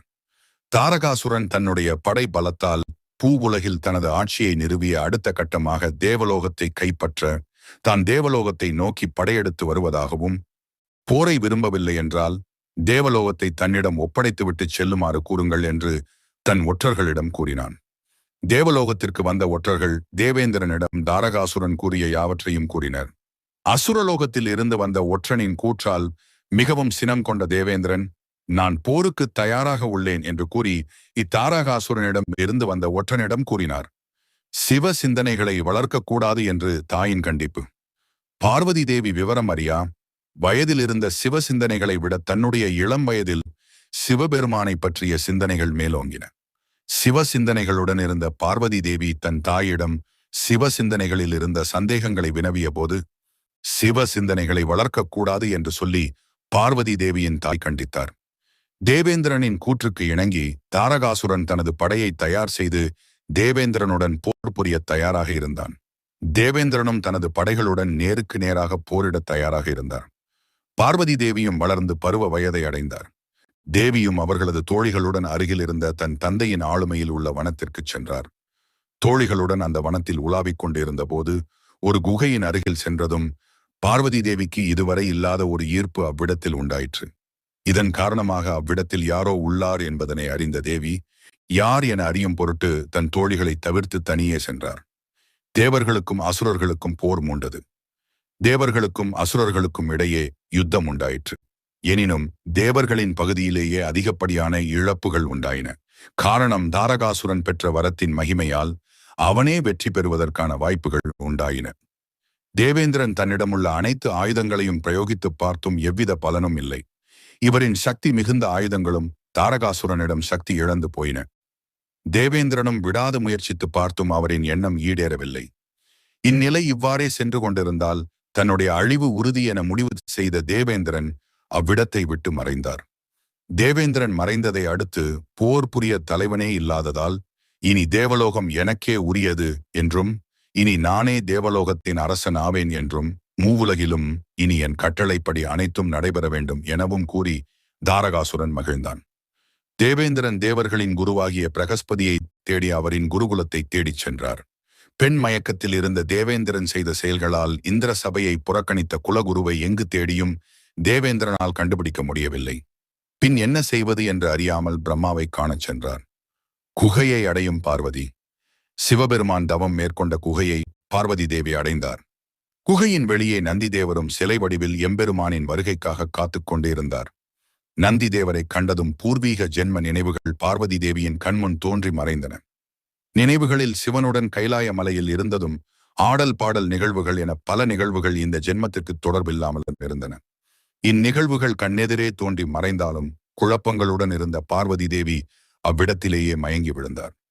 இவ்வேளையில் தேவர்களின் அதிபதியான தேவேந்திரன் பிரம்மதேவரிடம் சென்று நிகழ்ந்த அனைத்தையும் கூறினார். இனி நான் மேற்கொண்டு என்ன செய்வதென்று தெரியாமல் இருப்பதாகவும், தேவர்களின் குருவையும் காண முடியவில்லை என்றும் கூறி, இதற்கு தாங்கள்தான் உபாயம் கூற வேண்டும் என பணிந்து நின்றார். பார்வதி தேவியுடன் வந்த தோழிகள் தங்களுடன் வந்த தேவியை காணவில்லை என்றதும் அச்சம் கொண்டனர். தேவி இல்லாமல் நாம் அரண்மனைக்கு சென்றால் என்ன நிகழுமோ என பயந்தனர். பின் தோழிகள் அனைவரும் சேர்ந்து வனத்தில் தேடினர். எவ்வளவு முயன்றும் தோழிகளால் தேவி எங்கு சென்றார் என்பதை கண்டுபிடிக்க முடியவில்லை. இமவானின் சினம். பின் தோழிகள் அனைவரும் சேர்ந்து அரண்மனைக்கு சென்று வனத்தில் நிகழ்ந்த யாவற்றையும் கூறி இறுதியில் தேவியை தவறவிட்டதையும் கூறினார்கள். இதையெல்லாம் கேட்டுக்கொண்டிருந்த இமவான் சினம் கொண்டு வெகுண்டார். பார்வதி தேவியை அந்த வனத்தில் தவறவிட்டீர்களா எனச் சினம் கொண்டு தேவியுடன் சென்ற தோழிகளை கடிந்தார். பின் தனது படை வீரர்களுடன் தேவி இருக்கும் இடத்தை தேடி புறப்பட்டுச் சென்றார் வேந்தனான இமவான். தாரகாசுரனின் அழிவு என்பது சிவபெருமானால் மட்டுமே அழிக்க இயலும். அதற்கு நானே யோக நிலையில் இருக்கிறாரே, அவரால் எவ்விதம் அழிக்க இயலும் என்று தேவேந்திரன் வினவினார். அதற்கு பிரம்மதேவர், சிவபெருமானின் வாரிசுகளால் மட்டுமே தனக்கு அழிவு நேரிட வேண்டும் என்ற வரத்தினை தாரகாசுரன் பெற்றுள்ளான் என்றார். சிவபெருமானோ யோகி நிலையில் உள்ளார். அவரின் மனைவியான தாட்சாயினி தேவியோ இப்பொழுது இல்லை. நமக்கு ஏற்பட்ட இன்னல்கள் இன்னும் தொடருமோ என்று தேவேந்திரன் கேட்டார். அரசன் என்று முடிசூட்டிக் கொள்ளும் தாரகாசுரன். தேவர்கள் இருந்த தேவலோகத்தில் அசுரர்கள் இருந்தனர். தேவலோகத்தில் உள்ள அனைத்து தேவர்களையும், போரில் உயிர் பிழைத்த தேவர்களையும் சிறைபிடித்து அவர்களுக்கு பல்வேறு இன்னல்களை உருவாக்கி அவர்கள் துன்பப்படும் போது அசுரர்கள் மகிழ்ந்தனர். பின் அசுரர்களின் படைகள் ஒரு சேர வகுத்து அவர்கள் முன்னிலையில் அசுரர்களின் வேந்தனான மகாவீரர் தாரகாசுரன் மூவுலகிற்கும் நானே நிரந்தரமான அரசன் என்று முடிசூட்டிக் கொண்டார். மேலும் தேவேந்திரன் அமர்ந்த இருக்கையில் அமர்ந்து தன்னுடைய அசுரப்படை வீரர்களின் முன்னிலையில் போரில் தோல்வியுற்ற மற்ற தேவர்களையும், தோல்வியடைந்ததும் மறைந்து போன தேவர்களின் அரசனான தேவேந்திரனையும் சிறைப்பிடித்து வருமாறு தன் வீரர்களுக்கு கட்டளை பிறப்பித்தான். நாரதரின் உதயம். தன்னுடைய மகளான பார்வதி தேவியை இமவான் மன்னரும் அவரது வீரர்களும் தேடி அலைந்தனர். இருப்பினும் எவராலும் தேவி இருக்கும் இடத்தை யாராலும் கண்டுபிடிக்க முடியவில்லை. என்ன செய்வது என்றும், தன் ஆசை மகள் என்ன துன்பத்தில் இருக்கின்றாளோ என வேந்தரும் தந்தையுமான இமவான் மனம் தவித்தார். இவரின் துன்பம் எவ்விதம் அறிந்தாரோ அங்கு நாரதர் உதயமானார். முக்காலமும் உணர்ந்த நாரதரை கண்டதும் இமவான் மன்னர் பணிந்து நின்றார். எல்லாம் தெரிந்த நாரதரும் ஏதும் அறியாதது போல் வேந்தனின் முகத்தில் பணிவு இருந்தாலும் அகத்தில் ஏதும் மகிழ்ச்சி இல்லையோ என வினவினார். அவ்விதம் இல்லை ரிஷி முனிவரே, தோழிகளுடன் வந்த என் மகள் இந்த வனத்தில் தனியே சென்று விட்டாள். தேவியை எங்கு தேடியும் எவராலும் கண்டறிய முடியவில்லை என்று கூறினார். தொலைந்த பொருளை தொலைத்த இடத்தில் தேடினால் மட்டுமே கிடைக்கும். அதை விடுத்து மற்ற இடங்களில் தேடினால் எவ்வாறு கிடைக்கும் என்று கூறினார் நாரதர். நாரதரின் கூற்று. வேந்தனான இமவான் மன்னருக்கு நாரதரின் கூற்றுகள் புரிந்ததும், நாரத ரிஷியே, என் மகளை இழந்த இடம் அறியாவண்ணம் உள்ளேன் என்று மன்னர் உரைத்தார். தங்கள் மகள் இருக்கும் இடத்தை கூறும் பட்சத்தில் யாது செய்வீர்கள் மன்னா எனக் கேட்டார் அனைத்தும் அறிந்த ரிஷியான நாரதர். நாரதரே, ரிஷியே, என் மகள் இருக்கும் இடத்தை கூறும் பட்சத்தில் என் ராஜ்யமே தங்களுக்கு உரியதே என்றார் மன்னரான இமவான். இவ்வாறு இமவான் கூறியதை கேட்ட நாரதர், இம்மூவுலகிலும் சுற்றித் திரியும் எனக்கு உங்கள் ராஜ்யம் எதற்கு வேந்தரே? அதற்கு பதிலாக தங்களால் எனக்கு ஒரு உபயம் நடக்க வேண்டியுள்ளது. அதை தாங்கள் செய்து தருவதாக கூறினால் தேவி இருக்கும் இடத்திற்கு நான் உங்களை அழைத்துச் செல்கிறேன் என்றார்.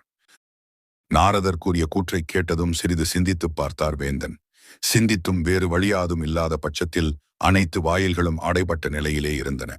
இவருக்கு வேண்டிய உபயம் செய்தால்தான் தேவி இருக்கும் இடத்தை அறிய முடியும் என ஊகித்தார். சிந்தித்துக் கொண்டிருந்த வேந்தனைக் கண்டதும், என்ன வேந்தரே, உம்மால் முடியவில்லை என்றால் விட்டுவிடுங்கள், நான் புறப்படுகிறேன் என்று கூறினார் நாரதர்.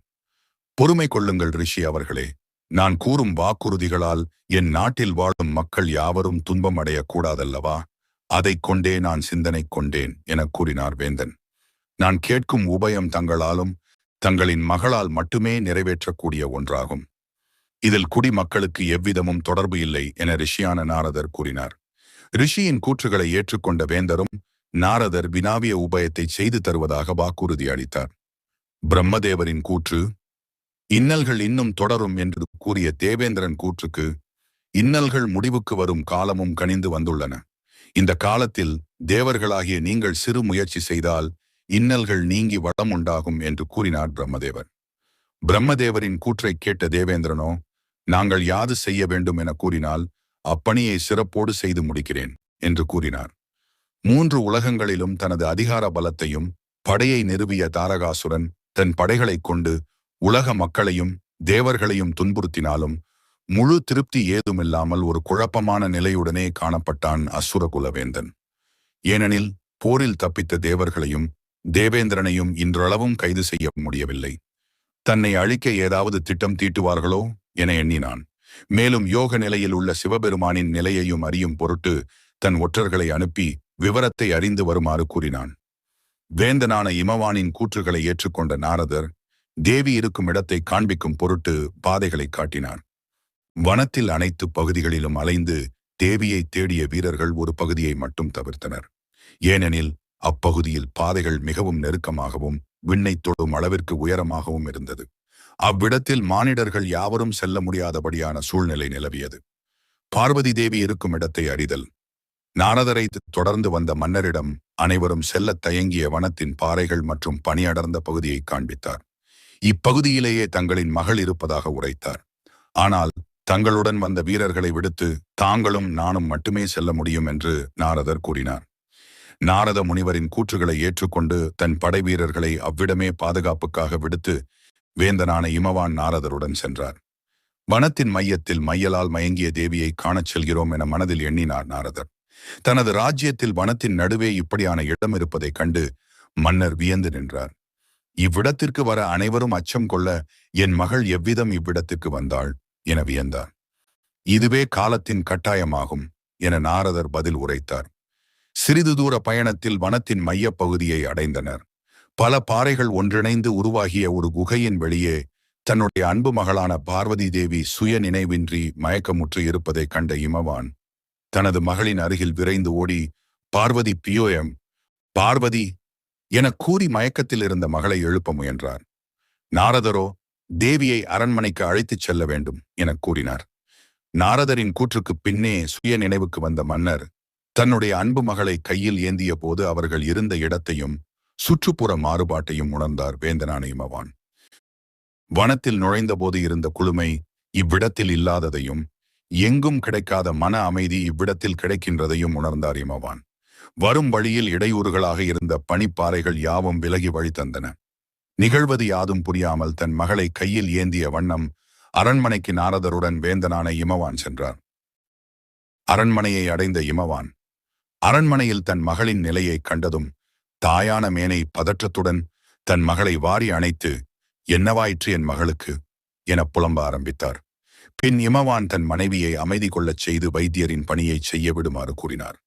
வைத்தியரும் தேவியை பரிசோதித்து பின் சில மூலிகை இலைகளை அரைத்துச் சாறாக மாற்றிக் கொடுத்தார்.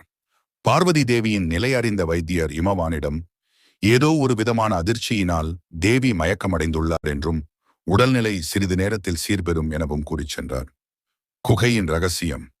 தேவி மயக்கம் கொண்ட இடத்தில் இருந்த சூழ்நிலை மாற்றங்கள் மற்றும் அங்கு கிடைக்கப்பெற்ற அனுபவங்களையும் ரிஷியான நாரதரிடம் கூறி அதற்கான விளக்கங்கள் கூறுமாறு இமவான் கேட்டார். இவ்வுலகில் உள்ள அனைத்து உயிர்களையும் படைத்து அவைகள் வாழ்வதற்கான இந்த பூ உலகையும் படைத்து மும்மூர்த்திகளில் அழித்தல் தொழிலைச் செய்பவருமான எம்பெருமானான சிவபெருமான் யோகத்தில் அமர்ந்துள்ள இடம்தான் அந்த வனத்தின் மையத்தில் உள்ள குகையாகும் எனக் கூறினார். எம்பெருமானான சிவபெருமான் தனது அரசாட்சியில் உள்ள வனத்தில் இருப்பதை அறிந்த இமவான் வேந்தர் மட்டற்ற மகிழ்ச்சி அடைந்தார். இவ்வேளையில் நாரத ரிஷி, வேந்தரே, எனக்கு தாங்கள் ஒரு உபயம் செய்து தருவதாக கூறியுள்ளீர் என தனது பேச்சை தொடர்ந்தார். நாரதரின் பேச்சை கேட்ட இமவான், என்ன உபயம் நான் தங்களுக்குச் செய்ய வேண்டும் என கூறுங்கள், அதை இக்கணமே செய்து முடிக்கிறேன் என்றார். இக்கணத்தில் செய்து முடிக்க முடியும் செயல் அதுவன்று, அதற்கு பதிலாக தாங்கள் அனுமதி மட்டும் கொடுக்க வேண்டும் என்று கூறினார் நாரதர். சிவபெருமானை தியான நிலையில் இருந்து வெளிகொணர ஆலோசனை கூறுதல். பிரம்மதேவர் தேவேந்திரனுக்கு இன்னல்களில் இருந்து விடுபட வேண்டுமாயின் சிவபெருமான் தியான நிலையில் உள்ள குகையில் அவருக்கு பணிவிடைகள் செய்து வரும் மங்கையான பார்வதி தேவியின் மீது மையல் கொள்ளுமாறு செய்தால் போதுமானது என்று ஆலோசனை கூறினார். ஏனெனில் சிவபெருமானின் புத்திரர்களை ஈண்டெடுக்கும் வல்லமை அவரிடமே உள்ளது என கூறினார். பிரம்மதேவர் கூறிய செயலை யாரிடம் கொடுப்பது என தேவேந்திரன் சிந்தனையில் ஆழ்ந்தார். சிந்தனையில் ஆழ்ந்தபோது அவ்விருவருக்கும் ஒருவர் மட்டுமே நினைவுக்கு வந்தார். மயக்கத்தில் இருந்து எழுந்த பார்வதி தேவிக்கு கண்ணின் முன் தோன்றிய உருவங்கள் யாவும் தாம் இதுவரை கண்டிராதவையாகவும் தம்முடைய மனம் இதுநாள் வரை காண நினைக்கும் தவம் மேற்கொண்டிருந்த சிவபெருமானை தம் கண்முன் தோன்றி மறைந்ததும் விசித்திரமாகவே இருந்தது. அந்த குகையில் அவருடன் தொடர்புடைய ஏதோ ஒன்று அங்கு இருப்பதாக எண்ணினாள். நாரத ரிஷியின் கூற்றுகளின் பொருளை அறியாத இமவான் வேந்தர், எந்த பணியை செய்து முடிக்க யாருக்கு அனுமதி வழங்க வேண்டும் என்று கூறுங்கள் என்று கூறினார். தங்களின் மகளான பார்வதி தேவிக்கு அந்த அனுமதி கொடுக்க வேண்டும் என்று நாரதர் கூறினார். எப்பணியை செய்ய வேண்டும் செய்யும் என்று கூறுங்கள், அப்பணியை நானே செய்கிறேன் என்றும் எம் மகள் இதில் ஈடுபட வேண்டாம் என்றும் ரிஷி அவர்களிடம் வேந்தர் கூறினார். இது தங்களால் முடியாத காரியம், ஆகவேதான் நான் உங்களின் மகளுக்கு அனுமதி அளித்து அதை செய்து முடிக்க வேண்டும் என்று கூறுகிறேன் என்றார் ரிஷி முனிவர். காமதேவன் ரதி தேவி வருகை. பிரம்மதேவர் என்னிடம் உரைத்த செயலை செய்ய வல்லவர் ஒருவரே, அவரால் மட்டுமே இப்பணியை செய்து முடிக்க இயலும் என எண்ணினார் தேவேந்திரன். அப்பணியை செய்து முடிக்கக்கூடிய வல்லமை கொண்ட ஒருவர்தான் காமதேவன் ஆவார். தேவேந்திரன் அவரை எண்ணிய கணப்பொழுதில் காமதேவன் ரதி தேவியுடன் அங்கு உதயமானார். நாரதர் இமவானிடம், நாம் தேவியை கண்ட குகையில் தியான நிலையில் உள்ள சிவபெருமானுக்கு தேவி அவர்கள் தேவையான பணிவிடைகளை செய்து தர வேண்டும் என்பதே நான் கேட்ட உபாயமாகும் என்று கூறினார். தம் மகள் சிவபெருமானுக்கு பணிவிடைகள் செய்யப் போவதை அறிந்த இமவான் மன்னரும் மிகவும் மகிழ்ந்தார். நான் இப்பொழுதே என்னுடைய மகளுக்கு செய்தியை கூறி தேவியை அனுப்பி வைப்பதாக கூறினார். மயக்கத்தில் இருந்த மகளைக் காண அன்னையான மேனை தேவியின் அறைக்குச் சென்றார். அங்கு தேவி அவர்கள் எழுந்து ஏதோ குழப்பமான நிலையில் இருப்பதை உணர்ந்த மேனை தேவியிடம் என்னவாயிற்று மகளே, ஏதாவது விபரீதம் உண்டாயிற்றா என வினவினார். தேவி அவர்கள் தன் தாயிடம் தம் கண்முன் தோன்றிய பிம்பங்களையும் அதன் உயிரோட்டமான வலிகளையும் பற்றி கூறினார். சிவனின் நினைவுகளைப் பற்றி பார்வதி தேவி கூறியதும் சினம் கொண்டாலும் தன் மகளின் முன்னிலையில் எதையும் காட்டாமல் அமைதி கொண்டு ஓய்வு எடுப்பாயாக என்று கூறி மகளை சமாதானப்படுத்தினார். அவ்வேளையில் தந்தை நாரத ரிஷி உரைத்த பணியை செய்யும் பொருட்டு தன் மகளிடம் உரைக்க தேவியின் அறைக்கு வந்தார். இமவான் பார்வதி தேவியை கண்டதும் நாரதர் கூறிய பணியை தன் மகளிடம் கூறினார். பார்வதி தேவி அந்த குகையில் யார் இருப்பதாக நாரத ரிஷி கூறினார் என வினவினார். அந்த குகையில் இந்த பிரபஞ்சத்தின் பரம்பொருளான சிவபெருமான் கடுமையான தவநிலையில் இருப்பதாக கூறினார். பணிவிடைகள் செய்வதில் விருப்பமில்லை என்று கூறும் மேனை தேவி. இதை கேட்டதும் பார்வதி தேவி மிகவும் மகிழ்ச்சி அடைந்தார். ஏனெனில் தன்னுடைய இளம் வயதில் இருந்து சிவனை பற்றிய சிந்தனைகளும் சிவ எண்ணங்களும் மென்மேலும் அதிகமாயின. தன்னுடைய மனதில் பதியாக எண்ணிய சிவபெருமானுக்கு பணிவிடை செய்வதில் மிகவும் விருப்பத்துடன் இருந்தார். ஆனால் பார்வதி தேவியின் தாய் சிவனுக்கு என் மகள் பணிவிடைகள் செய்வதில் விருப்பமில்லை என்றும் தன்னுடைய மகள் அங்கு செல்ல மாட்டாள் என்றும் கூறினார். மேலும் தன்னுடைய மகளுக்கு விவாகம் செய்ய வேண்டும் என கூறினார். இதை கேட்டதும் பார்வதி தேவியும் இமவான் மன்னரும் அதிர்ச்சி அடைந்தனர். இமவான் மன்னர் தன்னுடைய மனைவியை சமாதானப்படுத்த முயன்றார். இருப்பினும் எவ்விதமான இனிமையான சொற்களுக்கும் உடன்பட மறுத்தார் அன்னையான மேனை தேவி. தேவேந்திரன் முன் தோன்றிய காமதேவன். தேவேந்திரன் முன் தோன்றிய காமதேவன் தேவேந்திரனை பணிந்து நின்றார். அமரரே, நான் ஏதாவது உபயம் செய்ய வேண்டுமோ என வினவினார். இந்த பிரபஞ்சத்தில் என் மனதில் எண்ணிய செயலை செய்து முடிக்கக்கூடிய செயல் வல்லமை உனக்கே உள்ளது. பிரம்மதேவர் எனக்கு அளித்த ஆயுதங்கள் செயல் இழந்து போனாலும் என் நண்பனான காமதேவன் நீர் என்றும் செயல் இழக்க மாட்டாய் என்று கூறினார் தேவேந்திரன். அமரர்களுக்கு அதிபதியான தங்களுக்கு ஏதாவது சங்கடங்கள் உண்டாயின் அதை நிவர்த்தி செய்யவே நாங்கள் உள்ளோம் என்றும், இதில் என்னை தாங்கள் பெருமைப்படுத்துவதை விட தங்களுக்கு இந்த காமதேவன் செய்ய வேண்டிய பணியை அளித்தால் அதை செவனே செய்து முடிப்பதாக கூறினார்.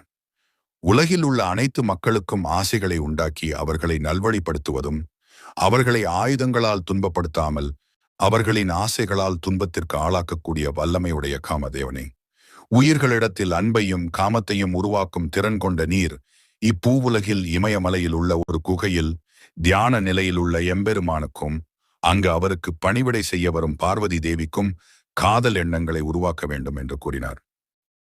காதல் எண்ணங்களை உருவாக்க வேண்டும்.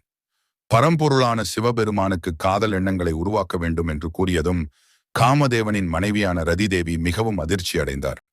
இப்பணியை மேற்கொண்டால் என் பதியானவரின் காமதேவனின் அழிவுக்கு அது வித்திடும் என தன் பதியிடம் கூறி இதை மேற்கொள்ள வேண்டாம் என்று கூறினார்.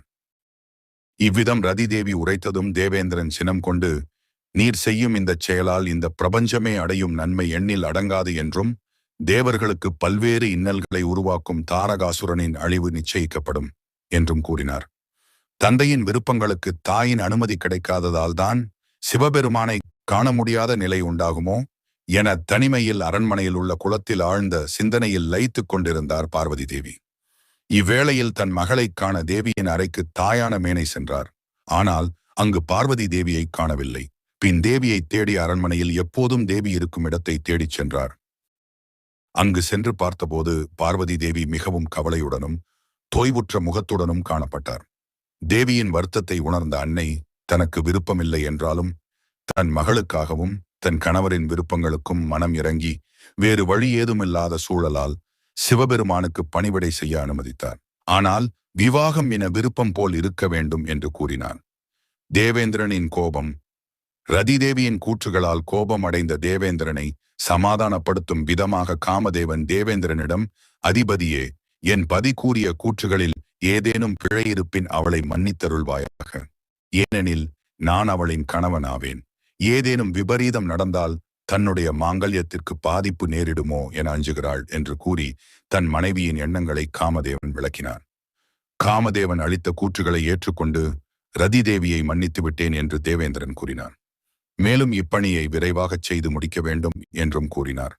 நீர் செய்யும் இப்பணியால் பூவுலகில் உள்ளோர்கள் மட்டுமல்லாது தேவலோகமும் புனிதமடையும் என்று கூறினார். தேவேந்திரனின் கூற்றுகளை ஏற்றுக்கொண்டு தன் அன்பு மனைவியோடு சிவபெருமான் தியானம் மேற்கொள்ளும் இமயமலையை காமதேவன் அடைந்தார். அங்குள்ள இயற்கை அமைப்புகளை தனது வில்லில் அம்பை எய்து ஆசைகளை தூண்டக்கூடிய வனமாக மாற்றினார்.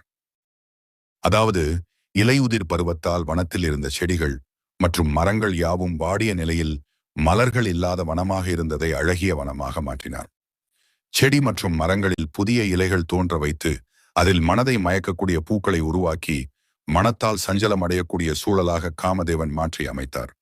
இலையுதிர் காலமாக இருந்த வனத்தை கணப்பொழுதில் வசந்த காலத்தில் இருக்கும் நிலைக்கு மாற்றினார். தாட்சாயணி தேவியின் புனர்ஜென்மமே பார்வதி தேவி. அசுரர்களின் ஒற்றர்கள் மூலம் சிவபெருமானை மீண்டும் மணக்க தாட்சாயணி தேவி புனர்ஜென்மம் எடுத்து வந்துள்ளார் என்றும் தேவர்கள் அவ்விருவரையும் ஒன்று சேர்க்க முயல்கின்றனர் என்பதையும் அசுர குல வேந்தனான தாரகாசுரன் அறிந்தான். தாட்சாயணி தேவி பார்வதி தேவியாக கையிலை மலையின் எல்லையில் உள்ள இமவான் பர்வதராஜன் மன்னருக்கு மகளாக பிறந்துள்ளார் என்பதையும் அறிந்தான். இனி மேற்கொண்டு நாம் தாமதிக்கும் ஒவ்வொரு கணமும் நம் அழிவை உறுதிப்படுத்தும் என்றும் இமவான் மன்னர் மீது படையெடுக்க தனது படைகளை தயார் நிலையில் இருக்க தாரகாசுரன் உத்தரவிட்டான். அவ்வேளையில் அசுரர்களின் குருவான சுக்கிராச்சாரியார் அசுர சபைக்கு வருகை தந்தார். சிவபெருமானை காணும் மகிழ்ச்சியில் பார்வதி தேவி சிறந்த முறையில் சிகை அலங்காரம் செய்து கொண்டு வாசனை உள்ள மலர்களை சூடி மகாதேவரான சிவபெருமானுக்கு கனிகளை கையில் ஏந்திய வண்ணம் தந்தையின் அனுமதியோடு சிவபெருமான் யோக நிலையில் உள்ள குகைக்கு செல்ல ஆயத்தமானார். அப்போது பார்வதி தேவியின் அன்னையான மேனை தன் மகளைக் கண்டு மிகவும் மகிழ்ந்தார். தன் மகளை மணக்கக்கூடிய இராஜகுமரன் விந்திய நாட்டு இளவரசன் என்று கூறினார். இந்நொடி வரை மிகவும் மகிழ்வாக இருந்த பார்வதி தேவி இச்செய்தியால் ஐயம் மற்றும் அதிர்ச்சி கொண்டார். சிவபெருமானுக்கு பணிவிடை செய்துவிட்டு வருவாயாக என தாய் கூறியதை கேட்டவுடன் தான் தேவி சுய நினைவிற்கு வந்தார். நான் விரைவில் உனக்கான பதியைக் கண்டு விவாகம் செய்து வைக்கிறேன் என்று தாயான மேனை கூறினார். அசுரலோகத்தில் அசுர வீரர்கள் போருக்கு தயாராக இருப்பதைக் கண்ட சுக்கிராச்சாரியார், யார் மீது படையெடுக்க உள்ளாய் என்று தாரகாசுரனிடம் கேட்டார். அந்த தேவர்கள் இந்நாள் வரை எனக்கு தெரியாமல் செய்த செயலை தனது ஒற்றர்கள் மூலம் அறிந்ததை தனது குருவிடம் கூறினார். மேலும் பார்வதி தேவி உயிரோடு இருக்கும் பட்சத்தில் எனது அழிவிற்கான வாய்ப்புகள் உள்ளன. எனவே பர்வத ராஜ்யத்தை அழித்தால் சிவன் என்றும் யோகி ஆவார் எனக்கு கூறினார். இதை கேட்ட சுக்கிராச்சாரியார், இவ்விதம் போர் புரிவது என்பது உசிதமானதல்ல என்று கூறினார். அசுர சபையில் தாரகாசுரன் தனது குருவுடன் வாதங்களில் ஈடுபட்டு அவரை அவமதித்து பேசினான். நீங்கள் எங்களுக்கு நன்மை புரிவதற்காக வந்தீர்களா அல்லது தேவர்களுக்கு உதவி புரிகிறீர்களா என்று கேட்டான். தாரகாசுரனின் செயலால் கோபம் கொண்ட அசுரகுரு, மேலும் நான் உங்களை கொன்றுவிட்டால் நீங்கள் தவமிருந்து பெற்ற சஞ்சீவினி மந்திரத்தை யாரை கொண்டு பிரயோகம் செய்து உயிர் பெற்று வருவீர்கள் என அவமதித்து பேசிக் கொண்டிருந்தான் தாரகாசுரன். மேலும் இமவான் மன்னர் மீது போர் தொடுப்பது உறுதி என்று உரைத்து கொண்டிருந்தான். நிதானம் கொண்ட அசுரகுரு, நீர் போர் தொடுத்தால் உனக்கு தோல்வி நிச்சயம் என்று சொன்னார். இதை சற்றும் எதிர்பாராத தாரகன் தன் குருவின் பேச்சால் மிகுந்த கோபம் கொண்டு அவரை வீழ்த்துவதற்காக வாளை ஓங்கினான். தாரகனின் செயலால் கோபம் கொண்ட அசுரகுரு அவனை தனது தவ வலிமையால் தடுத்து அவனது பலன்கள் செயல்படா வண்ணம் அவனை மந்திர வலிமையால் கட்டினார். நீ வேந்தனாயினும் என் சீடர்களில் சிறந்தவன் என்ற போதும் நான் உன்னுடைய குரு. அதிகாரம் மிகுந்த வேந்தனாக இந்த அசுர குலத்தில் திகழ்ந்தாலும் என்றுமே நீ என் சீடனே. அதை நினைவில் நிறுத்தாமல் என்னை கொல்வதற்கு வாளை ஓங்குகிறாயா? மூடனே என அசுரகுரு உரைத்தார். தாயின் கூற்றுகளால் மிகவும் சோர்ந்து குழப்பமான மனநிலையில் சிவபெருமானுக்கு பணிவிடை செய்வதற்கு தேவையான பொருட்களை மறந்து தன்னந்தனியே வனத்தில் சென்றார். என் மனதில் சிவபெருமானே நிறைந்து இருக்கிறார், அவர் இல்லாமல் என் வாழ்க்கை முழுமை அடையாது என்று எண்ணிய வண்ணம் வனத்தில் உலாவிக் கொண்டிருக்கையில் ஒரு முனிவரின் உரையாடல் கேட்டு அவரின் ஆசிரமத்தை நோக்கிச் சென்றார் பார்வதி தேவி. பார்வதி தேவியை கண்டதும் முனிவரான ததிசி மிகவும் மகிழ்ந்தார். ஆனால் தேவியின் முகத்தில் காணப்பட்ட குழப்பமான நிலையை உணர்ந்து தேவியிடம் வினவினார். இருப்பினும் தேவி தனது மனதில் இருந்த குழப்பங்களை சொல்லத் தயங்கினார். அகிலத்திற்கு நாயகியான நான் வணங்கும் சிவனை மணக்கும் வல்லமை உடைய தேவியே, தங்கள் மனதில் கொண்டுள்ள ஐயத்தை கூறினால் இந்த அடியேனால் முடிந்த உதவியை தங்களுக்கு புரிகிறேன் என்றார். குருவிடம் மன்னிப்பு கேட்கும் தாரகாசுரன், தாரகாசுரன் தான் எவ்வளவு பெரும் பாவச் செயலை செய்ய துணிந்தேன் என மனம் வருந்தி தன் குருவிடம் மன்னிப்பு கேட்டு இக்கட்டில் இருந்து தன்னை விடுவிக்குமாறு பணிந்து நின்றான். நான் என்னுடைய கட்டை விடுவிக்க வேண்டுமாயின் நீர் இமவான் மன்னர் மீது போர் தொடுத்தல் கூடாது என்று வாக்குறுதி அளிக்கும் பட்சத்தில் நான் உன்னை விடுவிக்கிறேன் என்றார் சுக்கராச்சாரியார்.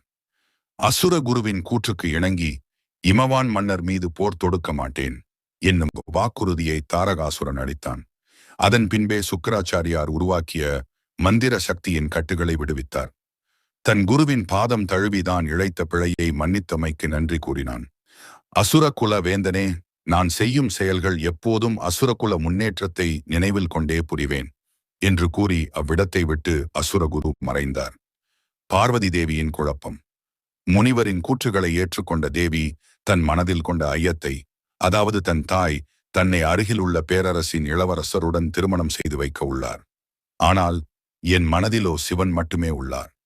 அவரை காண்பது மற்றும் அவரை அடைவது எவ்வண்ணம் என்று அறியா மனக்குழப்ப நிலையில் உள்ளேன் என்று தன்னிலையை முனிவருக்கு எடுத்துரைத்தார் பார்வதி தேவி. பார்வதி தேவியின் கூற்றுகள் யாவற்றையும் பொறுமையுடன் கேட்டறிந்த முனிவர், அன்னையே, தாங்கள் மணக்க நினைப்பவர் என்பவர் இந்த பிரபஞ்சத்தையே சிருஷ்டித்து அதை இன்று வரை காத்து வருபவர். அவர் அனைத்தையும் கொண்டவர், எனினும் யாவற்றிலும் பற்று இல்லாதவர். ஆனால் மானிடர்களாக பிறந்த நாம் யாவற்றிலும் பற்றுக்கொண்டு ஏது உண்மையான இன்பம் என்றும் உணராமல் பரம்பொருளான எம்பெருமானை அடைவது என்பது எவ்விதம் சாத்தியம் தேவி என்று கூறினார் முனிவரான ததிசி. தாங்கள் உரைக்க வரும் கருத்து யாதென்று புரியவில்லை என்று பார்வதி தேவி கேட்டார்.